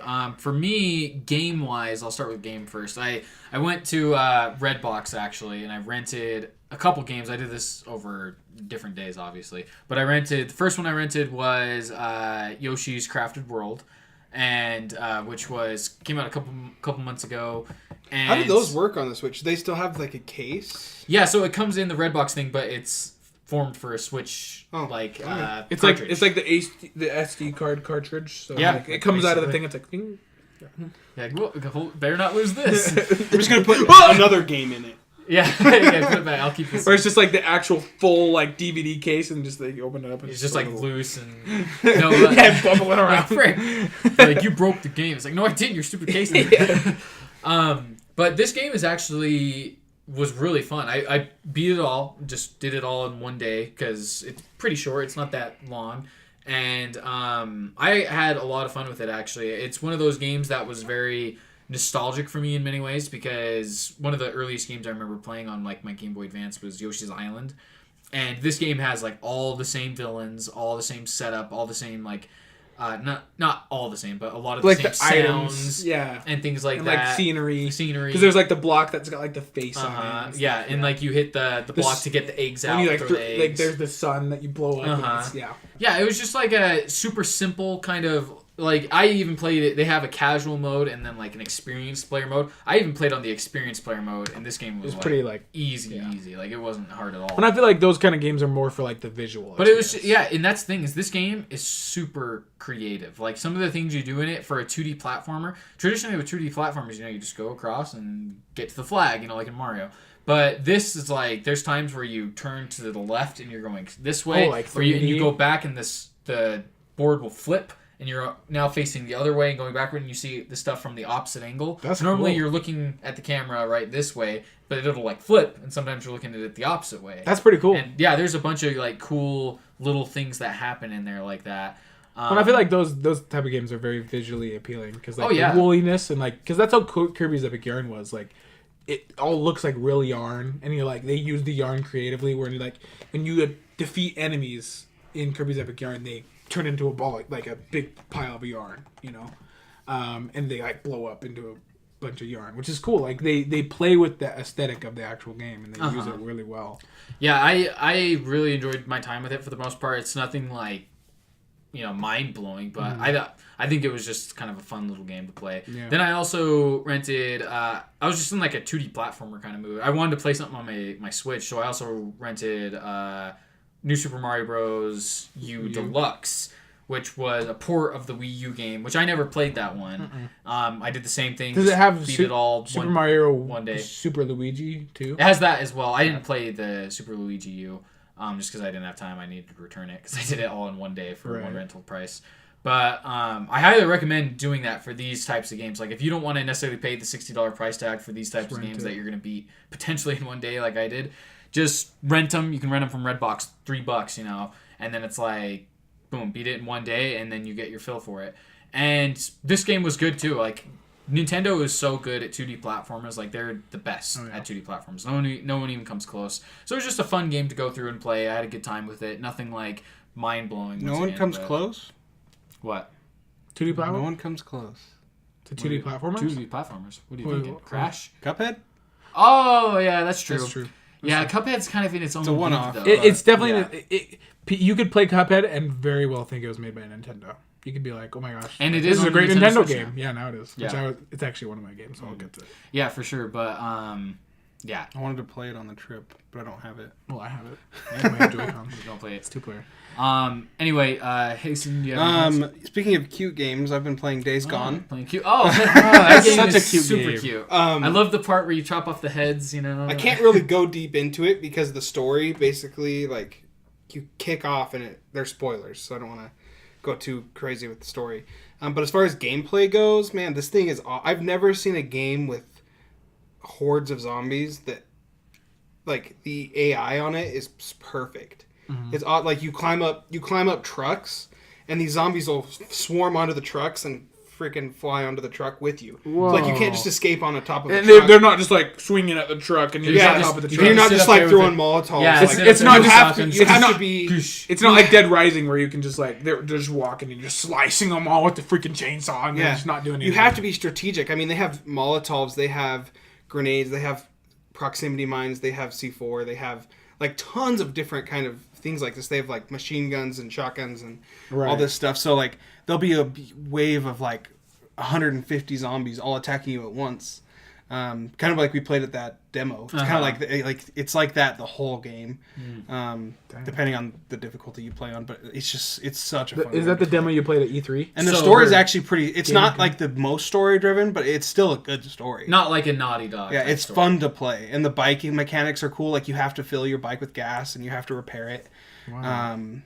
Yeah, it's just a really fun game to play. So you're on the positive side of it. Yeah, for sure. Which I didn't understand when it launched because first of all, when I bought the game, I was like, I don't know if I want this because the reviews were garbage. Reviews, yeah, it did for not get reviewers, yeah, like actual reviewers were giving it really bad scores. I bought the game, and then a couple days later, I looked at the scores, and it's like almost an 8 by like actual players. Oh, really? Yeah, like on Rotten Tomato and all those, it's like an 8 out of 10 compared to like the 5 out of 10 that reviewers were giving it. So gotcha. My Xbox Willie is getting hard that a PlayStation game was so bad. Yes, I knew it, but it's not. It's a good game. But the critics didn't like it. That's all. They're idiots sometimes. Yeah, that's the thing. Is like the critics love like the critics give Madden a 9.5 out of 10. That's ridiculous. Have you seen Angry Joe's video on it? IGN gave it like an 8.9 or something like that. Out of 10. Madden? Yeah, and I was like, this is like the worst Madden. Have you seen Angry Joe's video about Maddens? It's the thing with like sports games though is it's like it's the same game every year. So it's like if they gave the first one a 9, it's a roster. It's hard refresh. to not give They've it the same taken things score, away right? though that were in it before. That's true. Yeah, it's Madden and all the sports games have become a mod. Like in the old games, you could play your story modes as like linemen. Mm-hmm. This, like any of the past like 6 Maddens, you can't play as linemen. It's like only the skills. You can't block. Like you have to be like a receiver or running back. Yeah, and like they used to track like pancake blocks because you used to have the hit stick that you'd pancake players, or like they'd get past you and sack the quarterback, and like it was actually really cool mechanics and stuff. But they've taken that away, and it's like what the heck? That'd actually be a good topic. They've taken away. How can you take out of a game that doesn't have anything? Big news that we missed. So NCAA is talking to players, and they might be doing having no. So they're not. EA hasn't gotten the rights or anything yet, but the NCAA, the actual NCAA, is working out name players, like being able to. The NCAA colleges being able to pay them for names. Oh, gotcha. So that would make it open the door. So NCAA or something tweeted like, "We would love to make another NCAA game if this works out with the NCAA." Yes, so that would be so excited. Awesome. NCAA games were awesome. It's actual like news that's like official. That would be awesome. That's one of the crazy things that happened a few years ago, and I was actually going to bring this up. I'm glad you brought that up because I was on GameStop.com the other day. NCAA 14, the last NCAA, pre-owned. I'm not even crapping you with this. Pre-owned goes for $70. 70? I'll show you. It goes more than retail value. Like I'll pull it up right now to freaking show you guys because I couldn't believe it. I was like, that is absurd. NCAA 12, like PS3 or Xbox. Wait, NCAA 12? I was looking for 14. Xbox One because like that's like Xbox One was out then, right? Yeah. Hasten, look. For the Xbox 360, pre-owned, $70. Holy fuck, dude. Dude. That's insane. Because EA would make so much money off of an NCAA comeback. So if you guys didn't know, NCAA, the football games, because it hasn't been made since 13. It was, 2013 was the last one. NCAA 14 came out. And they stopped making them because of like this issue with like the players and their names and all sorts of things like that. And there hasn't been one since, so that would be a huge deal. So that makes this game super rare too. I can't believe it's You didn't buy it, $70. you idiot. I know. Did you own it? No. Oh. See, I know. I wish one of us would have got it. Like, who knew that game would become so rare? At that point, we were just both like, we got 13. We're good. And now 13's like $5 pre-owned, but 14's $70. It's insane.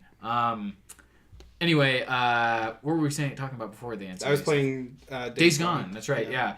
Days Gone. We both got to play the demo a little bit at the PlayStation booth at Comic-Con. I was sold at the demo. I was like, this is a game I'm gonna like. I really enjoyed it at the demo too. I was skeptical of it because I wanted to hold out till I heard things, and when I heard the negative reactions to it, I was like, okay, I'll wait till it's discounted. I still plan on getting it, I think, because it looks like I think you're gonna like it a lot. Yeah, but I'm just gonna wait till it's discounted. I'm not in a hurry to get it right now because I just have so much else to play.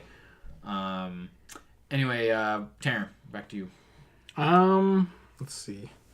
Oh, Cuphead. Yeah, I got Cuphead for the Switch. It recently came out, and just replaying that game, it's just so much fun. I think we've talked about Cuphead before, just how amazing it is, the unique style of it. I love those games where the main point of it is not so much the game, which Cuphead has great gameplay, but it's more for the visuals. Like, it's all 1920s cartoon. And it's so hard. I beat it solo, which surprisingly it's harder with two people because I think they bump up the boss's health. So I was able to beat it solo. Now I'm trying to go in, beat them all on expert, and get like the S rank, which is the highest.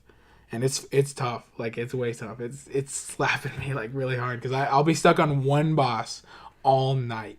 Like, all night, because you have to get like a certain amount of parries. You can't lose any health, and it's so rough. It's so rough. Connor, I kind of have a question for you since you've played both of these. Which is harder, Celeste or Cuphead? Oh man, that's a tough question because I think Cuphead, in terms of like, because Cuphead's mostly like a boss rush kind of thing. You're mostly facing bosses the entire time, versus Celeste is. What the heck is happening? My balls. Goodness. You could have just scooted that table. But versus Celeste is much more single player, obviously, and it's like platforming. You're trying to get through like these hard obstacles. I would say they were both very difficult games, but I think Cuphead takes the edge only because the boss difficulty level rises so much throughout the fight. Like, it starts out, you can handle it, second level gets a little harder, and by the third one you're like, this freaking sucks. Versus I've been wanting to play Cuphead so bad, but I don't want to play it solo. Yeah, so I'm just like, I need to play with one of you guys. Yeah, me and Tanner it's gonna take time. So yeah, it's an investment for sure. Me and Tanner, it took us like a month or two to beat it because we just had to, like, there was nights we literally just had to stop playing and be like, we're not going to beat this boss tonight. We need to come back tomorrow, and then we'd come back tomorrow, beat him first time. It's the classic thing. Celeste, on the other hand, though, was very difficult. And I probably died maybe more times in Celeste than Cuphead, for sure. But I was able to beat Celeste. And so, and I beat Cuphead, too. But Cuphead, I feel like, it took us much longer to get there. Yeah. Versus Celeste, I was able to do eventually, like, after a number of tries. But both very difficult games, my goodness. I think I died like 1,500 times in Celeste, or almost 2,000. Yeah, it was crazy. Same. And I still got to play it because I still got to get the like tape recorders and stuff. I think at the end of the game it gives you like a thing that says like how many times you died, and yeah, I took a screenshot of it, but I can't remember. But it was absurd. A lot. It was absurd. It's intense. I was like, "There's no way I died that many times." Like I was like, I can't even count that high. Like, what comes after that number? What else have you played? Yeah, that's what I was gonna movies, I guess. Check here. I have it down. So movie wise, I've been watching some indie type stuff, but I'll start out with something I saw in theaters, which was Tolkien. I mentioned. It's just basically a biopic about J.R.R. Tolkien's life before he wrote Lord of the Rings. Very interesting, actually. A lot of the stuff I already knew, but this movie really goes. Did he deep write a into lot it. before Lord of the Rings?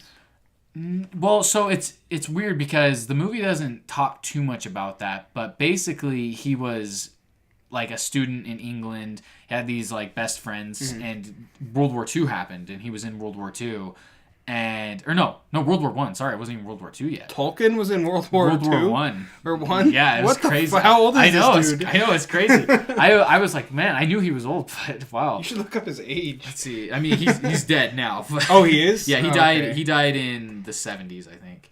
Oh, wow. Yeah. So the Lord of the Rings books were made a long time ago. I think Lord of the Rings books were published in the 50s. Oh, okay. So they're pretty old. For some reason, I was like, that's a 90s thing, like, around with, like, Harry Potter and stuff. But Let's see. So he was born 1892. Died 1973. So he died. He died the year my parents were born.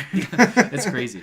But anyway, the movie was interesting. If you're a fan of Lord of the Rings, I'd recommend kind of seeing it just purely to kind of get insight on where he came up with some of the ideas, because he served in World War One, and it shows some of the stuff he saw, and like it kind of goes over how just like war kind of changes you and like changes your mindset, and like some of the stuff he saw in that, like there'd be times, the movie obviously plays it from like what he was kind of seeing in his head maybe, and there's like times where he's hiding in the bunkers, you know, and like these planes are screeching overhead or whatever, or like these grenades are being thrown, and he's like picturing like the dragon sounds, like the Nazgul. They ride these fell beasts in Lord of the Rings, you know, the dragons, and they make this hideous like yelling sound, like and that was kind of inspired by some of these sounds he'd hear in the battlefield as he was like bunkered down. He'd hear these horrible sounds coming from above, and then one of his army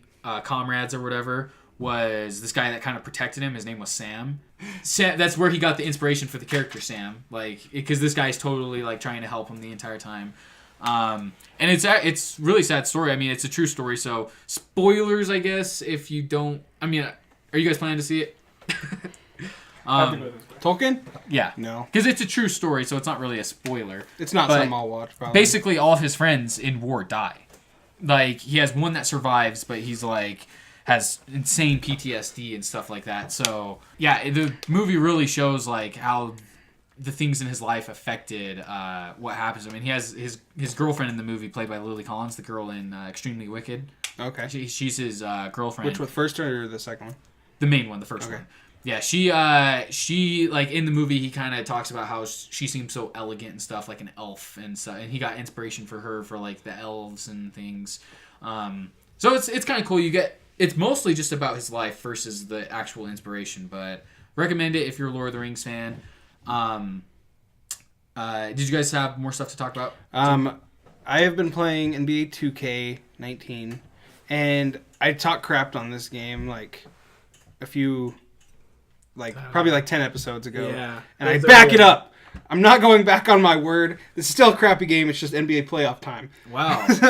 Dang, so you're still not having fun with it? I'm still not having the best time. Like, I've had better fun in, like, the past 2Ks. So they still need to step up their game. That's crazy. Stop supporting this freaking My Team Ultimate Team crap. Pisses me off. Stop selling all your players in packs. Yeah, it's awful. I mean, it's definitely the better, like, of the My Careers, which is like what I play when I play sports games. Same with Madden, which Madden's is just trash. Madden needs to step it up with, like, if Madden was like 2K, it'd be a better, because there's a legit story in 2K. Yeah. But Madden's like long shots. First of all, it's trash. But I want to make my own character. Yeah. Which in this I can, but the gameplay is just not as good. I don't like it. And I recently just hit 90 overall, which doesn't seem like a big deal, but it is. It's like top 1%, top 2% really? of like anyone that's played 2K. I got the achievement for it, so nice. And at least that's what it says. Are you gonna complete all the achievements? Or no. Are they some of them are difficult? Intense. Well, they're not too hard. It's just like it would take forever. Way too much. It's like get to 90 overall, which took me, I don't even know, probably like 2 weeks, 3 weeks to actually do, like, in actual game time.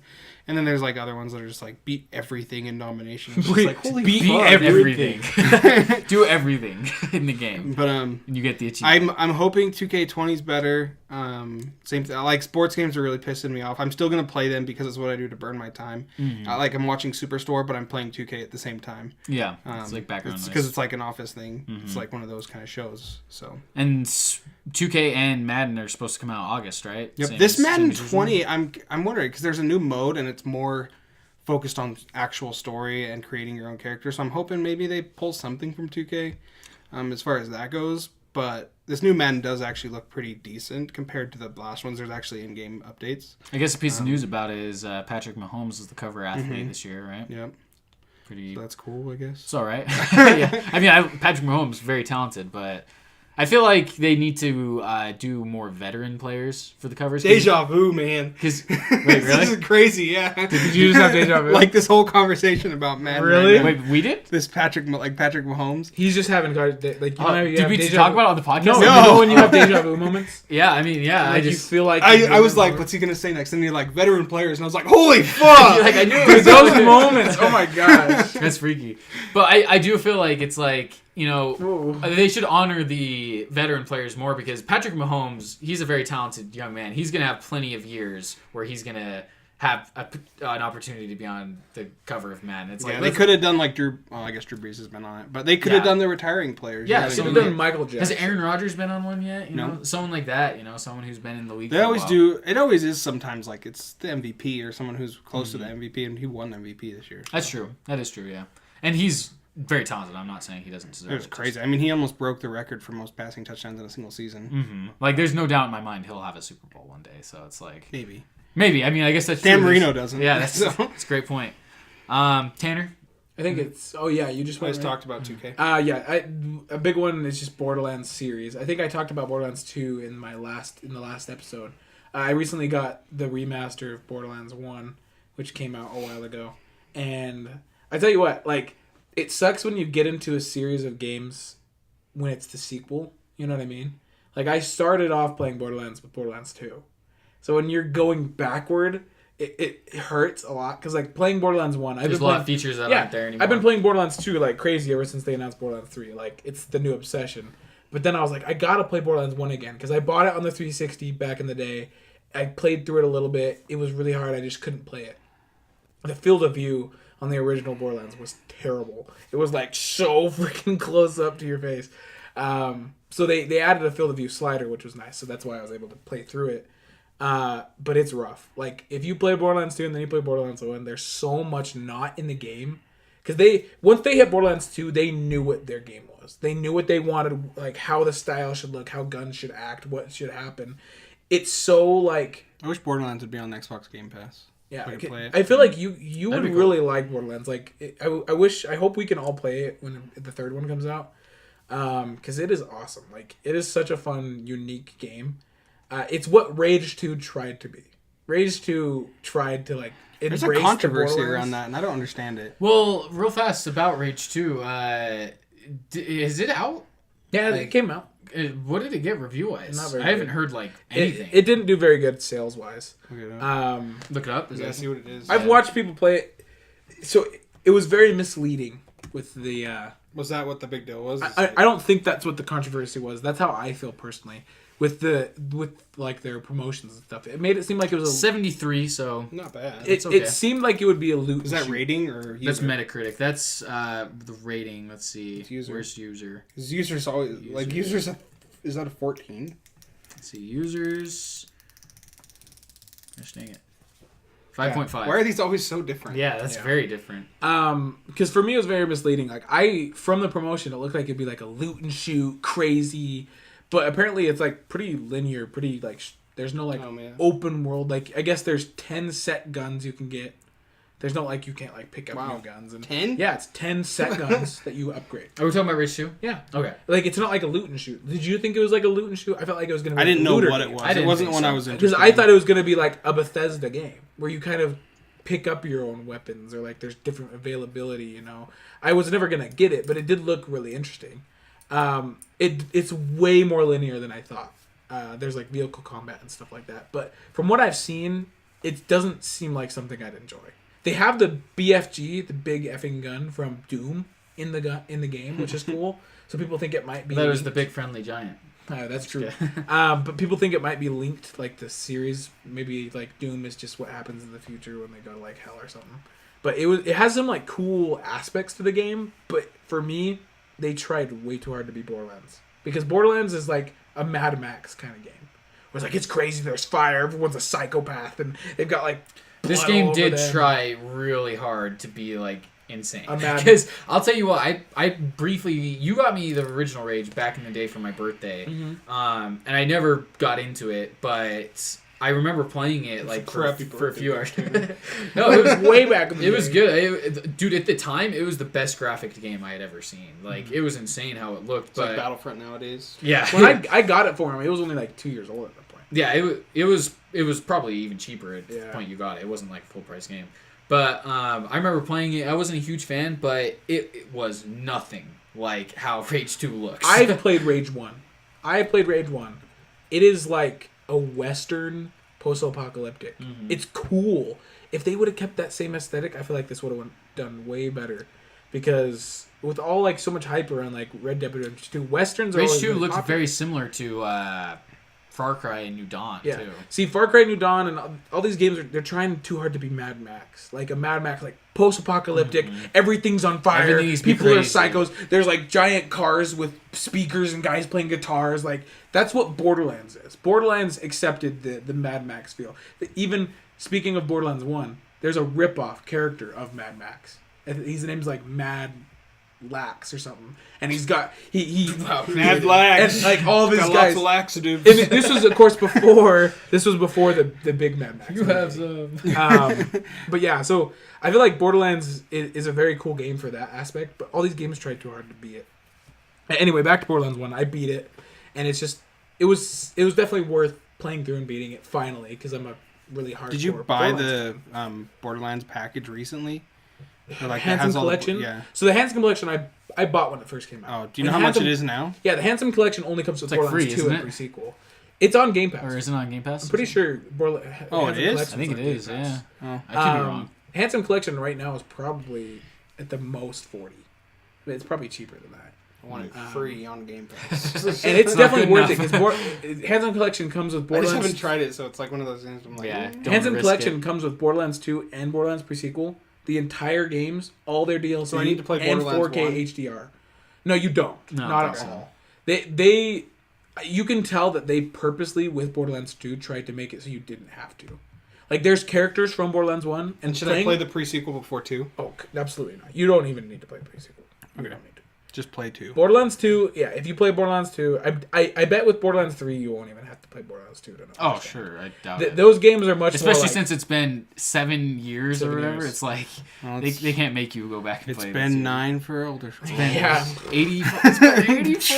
Oh, for Skyrim 2. No, but anyway, so I think it was cool to play through. I probably won't go back consistently. It came with all the DLC, and there's a really cool like Halloween DLC where it's like zombies and stuff, which was kind of fun, but Another zombie game. it's just not. Yay. It doesn't have the same aspect as Borderlands 2. You know, it's not. It doesn't grip me as. Can you guys, real fast, can you guys believe that Dead Rising 4 came out and it's just, I didn't I hear own it. anything about it. Did you? Oh, really? I own it, yeah. Dead Rising Oh, 4? was it good? It's cool. Yeah. Wait, the The Christmas one. Like, yeah, say- that was a I'd while say- ago though. That was I like know. 2 It years was, ago. I know. It was 2 years ago. Which one launched I feel with like the that game Xbox came out of One? Was nowhere. it 3? 3, yeah.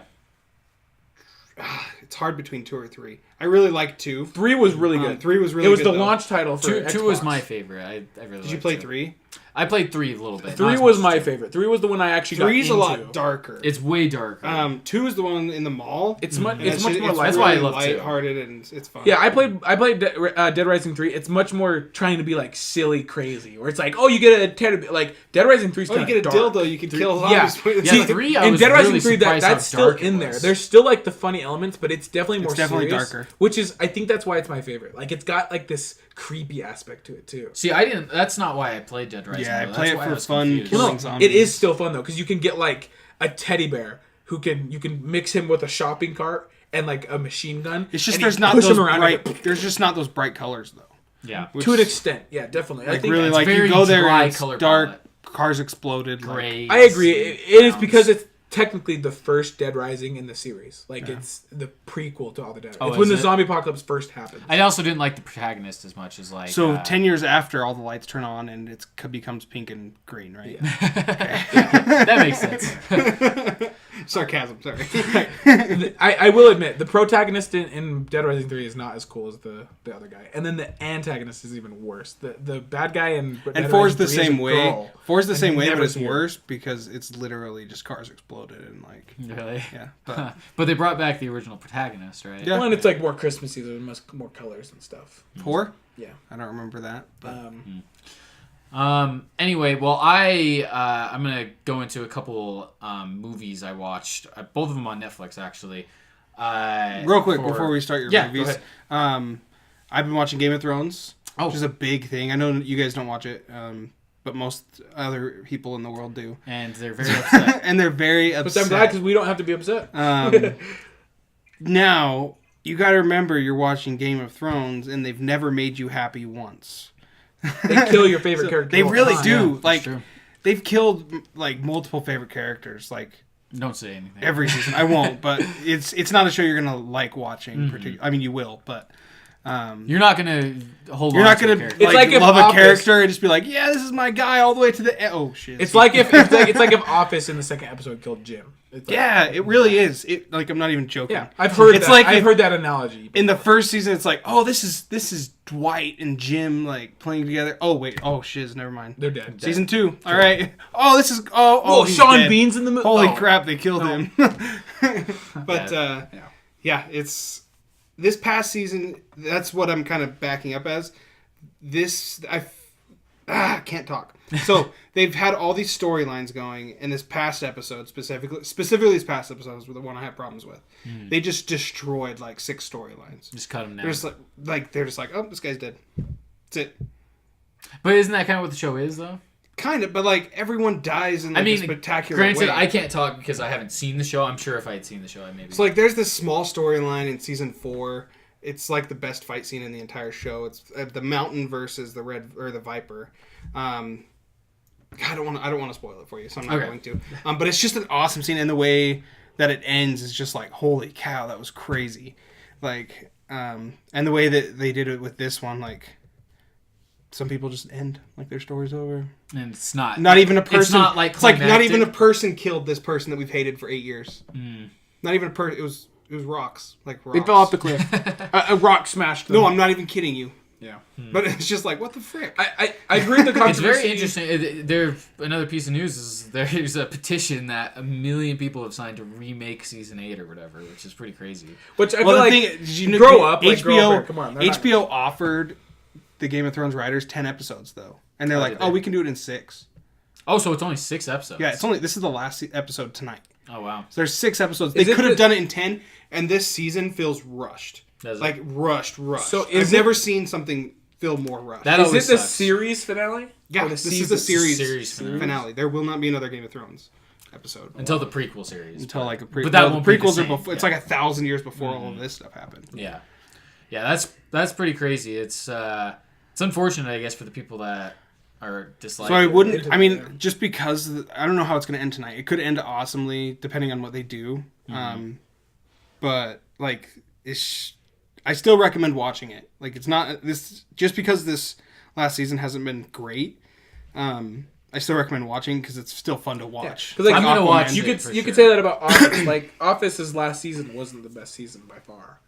I'm not gonna be like, don't go watch Office because the last season's not as good as the second. But the storylines through season 1 through 5 are just like, holy, this is the best TV ever made. Like, Yeah, and that's the thing is that happens sometimes to certain shows and whatnot. Like, I for one am very much looking forward to watching Game of Thrones. I've heard so much jealous. hype about it. I like can't wait just you to get binge to it all the way through. binge 8 seasons of Game of Thrones. And now the good news is too. Now that I've heard the backlash of season 8, I'm gonna go in with very low and you're just gonna be like, expectations for holy season 8. cow, this is amazing. Yeah, that's the thing. I'm gonna go in and be like, what was the problem? Because I'm expecting like this to be horrible. like, but I'm probably gonna like go there's in, accidentally like So- a boom mic. And Yeah. So I think Yeah.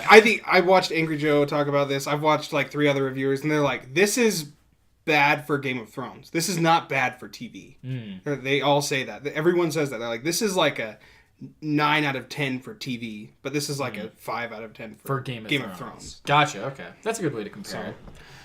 Gotcha. Okay. Because Game of Thrones is higher than like I don't know, the Ozarks or anything like that. You know what I mean? It'd be like if Uncharted made a decent, like an okay game. It wouldn't be like, oh, it's just terrible game. It's probably a good game, but that's kind of happened with Uncharted Lost standards. Legacy. Yeah. Like Lost Legacy was like an amazing game. Yeah. It was a great game. I loved playing the game, but on the Uncharted series, it was like a 5 out of 10. Yeah, exactly. That's a good way to compare it. It's like after Uncharted 4, it's hard to beat Uncharted 4, or whatever. So it's like Lost Legacy is one of the best games. That year it was one of the best games, period. It's great. In terms of Uncharted, And it was only like $40. It was like one of the okay Uncharteds, but in terms of video games, it's one of the best, know. That's a good way to compare it. So for my 2 indie movies, we're going to transition into a little segment called Indie Insight. Trigger. Rick and Morty comes out. Yeah, November. Season 4 in November. Yeah. All right, that's a big news. That is a we good one. missed. Yeah, we got a little teaser thing with Jeff Roiland, right? Doing the voices and whatnot. I'll be right back. Okay. But so the 2 movies I watched on Netflix, the first one was one that this has never happened to me where I just go out the other way, Tanner. Oh my gosh. We'll slowly wait for Tanner to crawl out of his hole. And he's gone. All right. On the Netflix, one thing that used to kind of annoy me when this feature was first added to Netflix is how it auto plays a trailer for the show you're on. Like if you go onto the tile, it starts playing the trailer for it, or like a clip from it. I used to get very annoyed by that because I'm just like, I don't care. Like I don't want to watch this show. But this was the first time that this happened that made me realize what a great feature that is, because this clip made me watch this movie because I was like, what the frick? So there's this movie, 1998. I've heard of it before in the past, but nobody... Is that the Stephen King one? No, it's called Fear and Loathing in Las Vegas. Oh. So this stars Johnny Depp and Benicio del Toro, and... oh my frick. This is the craziest movie I've ever seen in my life. That's what you said a few weeks ago. Yeah. That's a good point. Good point. Yeah. I'm talking in terms of... That's what you said about Mother as well. Yeah. Oh, Mother was very insane. This movie, I guess, though... you're calling... these are fair points you're making. This movie was the craziest movie in terms of, like, what the frick is happening. This That's movie what you said about that ghost makes movie. no sense. Like, this movie, dude... my gosh, the entire movie, Johnny Depp is on drugs, okay? Hardcore drugs. So the his entire actual movie. life. Yeah, it's Johnny Depp and real life. No. But him and Benicio del Toro are playing these... I honestly couldn't tell you what the story of this movie fully is. I hate watching movies with subtitles. I had to turn on subtitles for this movie because I couldn't understand a word Johnny Depp was saying. The entire time he's like this. He's like, go back and... get over. And I'm like, what the heck is he saying? It's so weird, but go on, do yourself a favor and just go onto the tile for it on Netflix and watch the clip it plays, and you're gonna be like, what the heck is this movie about? And so I watched it because I was just curious, and I've heard like good things. It's a cult classic kind of movie. It was directed by I think his name is Terry Gilliam. He's the director of Monty Python and the Holy Grail. Okay. So, very weird, oddball director, right? Monty Python and the Holy Grail, one of the classic comedies of all time. This movie, I can't say that I like loved it because I didn't necessarily love it because it's just super confusing. But I had a blast watching it because it's just so over the top insane. There's so many wacko moments. Tobey Maguire, the original Spider-Man, is in it for a little bit, and he's like as a kid, yeah, he's like probably a teenager, late teenager, and he has the weirdest haircut ever in the entire movie. He doesn't say like a word the entire movie. So he's like Spider-Man. No. Yeah, yeah. But because he had a weird haircut. Yeah, that's true. Tobey Maguire and weird haircuts. What's up with that? But the entire he almost doesn't say a movie or a word almost the entire movie, and he just kind of sits there and nods to what Johnny Depp is telling him. And Johnny Depp like narrates the movie too, so he's like narrating his thoughts. And my gosh, this movie's insane. It'll transition into like these weird Beetlejuice-like segments in terms of the visuals. But if you want to watch just a weird drug sequence trip movie, check that out. And then the other movie I watched is called Green Room. And I loved this movie. This movie is also on Netflix. It was a Sundance movie from 2015. I remember when it played, I didn't get the chance to see it at the time, but I really wanted to. And it's been on my watch list forever. I just haven't gotten around to it. And I finally watched it. It stars Anton Yelchin, rest in peace, awesome actor. He's Chekhov in Star Trek, and then he's in a bunch of like really under the radar great movies. And then Patrick Stewart's in it as well. This movie, just to give you like a run through of the basic premise, is an insanely original idea. Like, it's really crazy, and it was really well done. Basically what it is it's this band. Anton Yelchin's in this band with 3 other people, these 2 other guys and this girl, and they're like a hardcore rock kind of band, and they're trying to find gigs and whatnot, and they can't find anything. Like, they're just not like very popular or whatever, and they aren't getting a lot of money. They're basically traveling on the road in their van, and they're in this like very rural area trying to find a gig. This guy ends up hooking him up, being like, hey, you can play at my cousin's place over here. It's at this facility kind of out in the middle of nowhere. And they're like, okay, we'll take whatever. He's like, they can pay you like $350, which to them, they're like, holy crap, that's a lot. And so they what go... What time period was it? It's modern day. Okay. It's set modern day.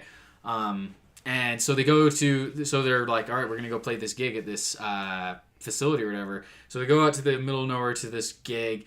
And as soon as they get there, they're noticing things are kind of off.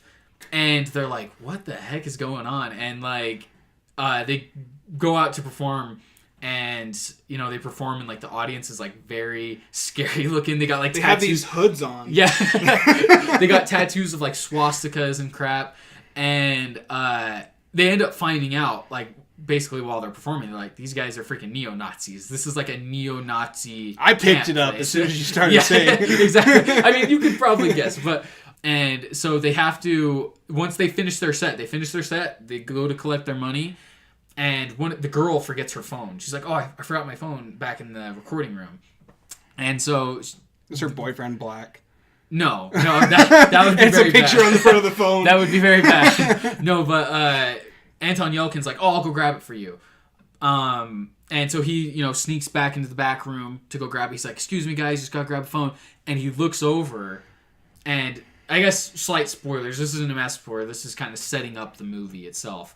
But he looks over, and one of the Nazi guys has killed a girl. Like, knifed her in the head. He just sees this dead woman's body on the ground with a knife in her head.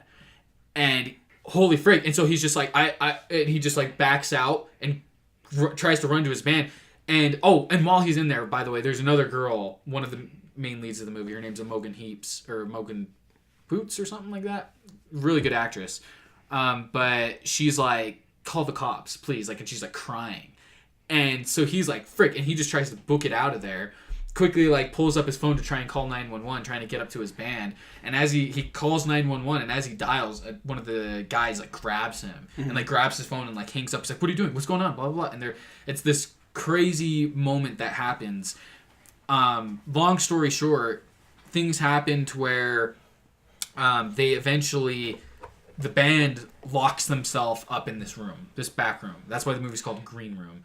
And they lock themselves in this back recording room because they don't know what to do. They're in there with the dead body, and they're like, what the frick do we do? These guys know we just saw them with this dead woman. And none of them have cell phones, by the way, because they just took the one cell phone, because they're a poor band. None of them had cell phones except for one. Is this based on the true story? No.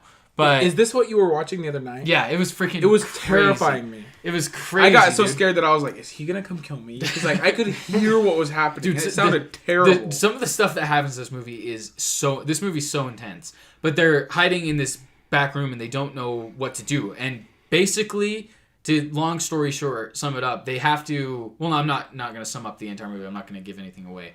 But you know, most of the movie takes place in this room. They have to like figure out basically a way to get out without getting killed by these Nazis, these neo-Nazis. Because are they white people? Yeah, they're like this white supremacist group. Oh no, like is the band?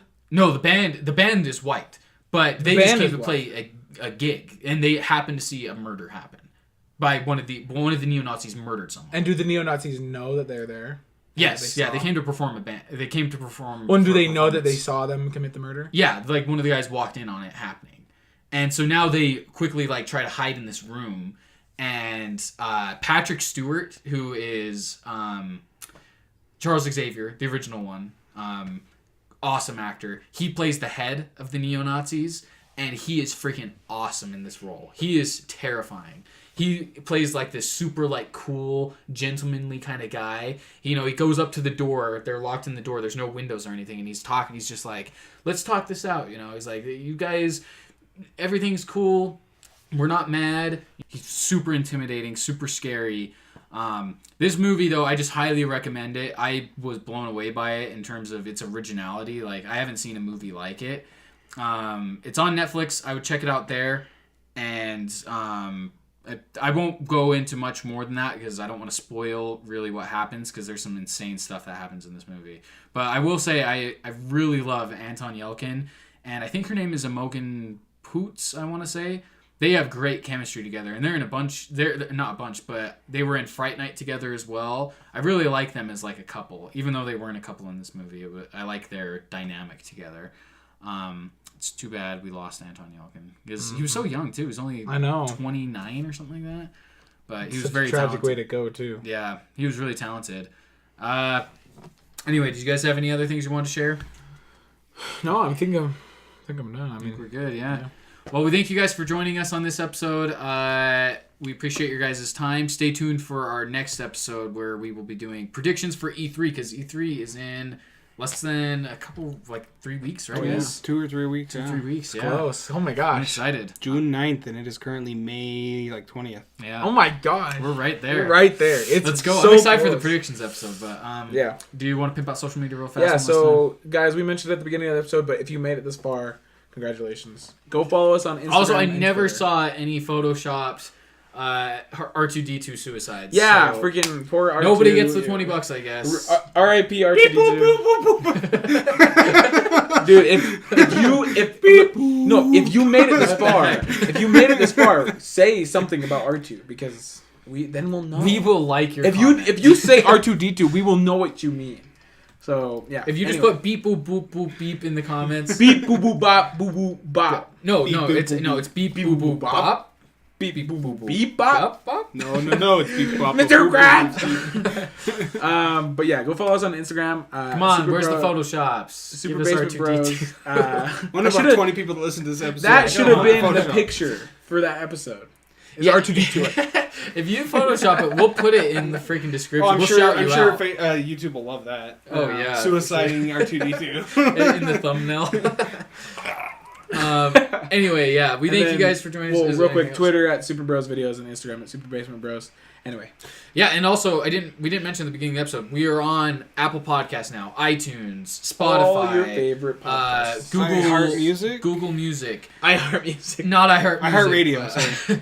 Not yet. I mean, maybe we are. Maybe we are an app on the Switch. We are on the Xbox. Yeah, no, but we are in. We are on the Xbox if you go to YouTube. That's true. Yeah, we're on all your favorite podcast services, so you can listen to us anywhere. You don't have to watch the video. So please listen to us on the go. If you're on the drive, working out, please just give us a listen. But we thank you guys for joining us. Thanks for sticking this long. In the comments, what do you guys think of Robert Pattinson as Batman? What have you guys been up to, watching, playing? And we will see you guys next time. Bye.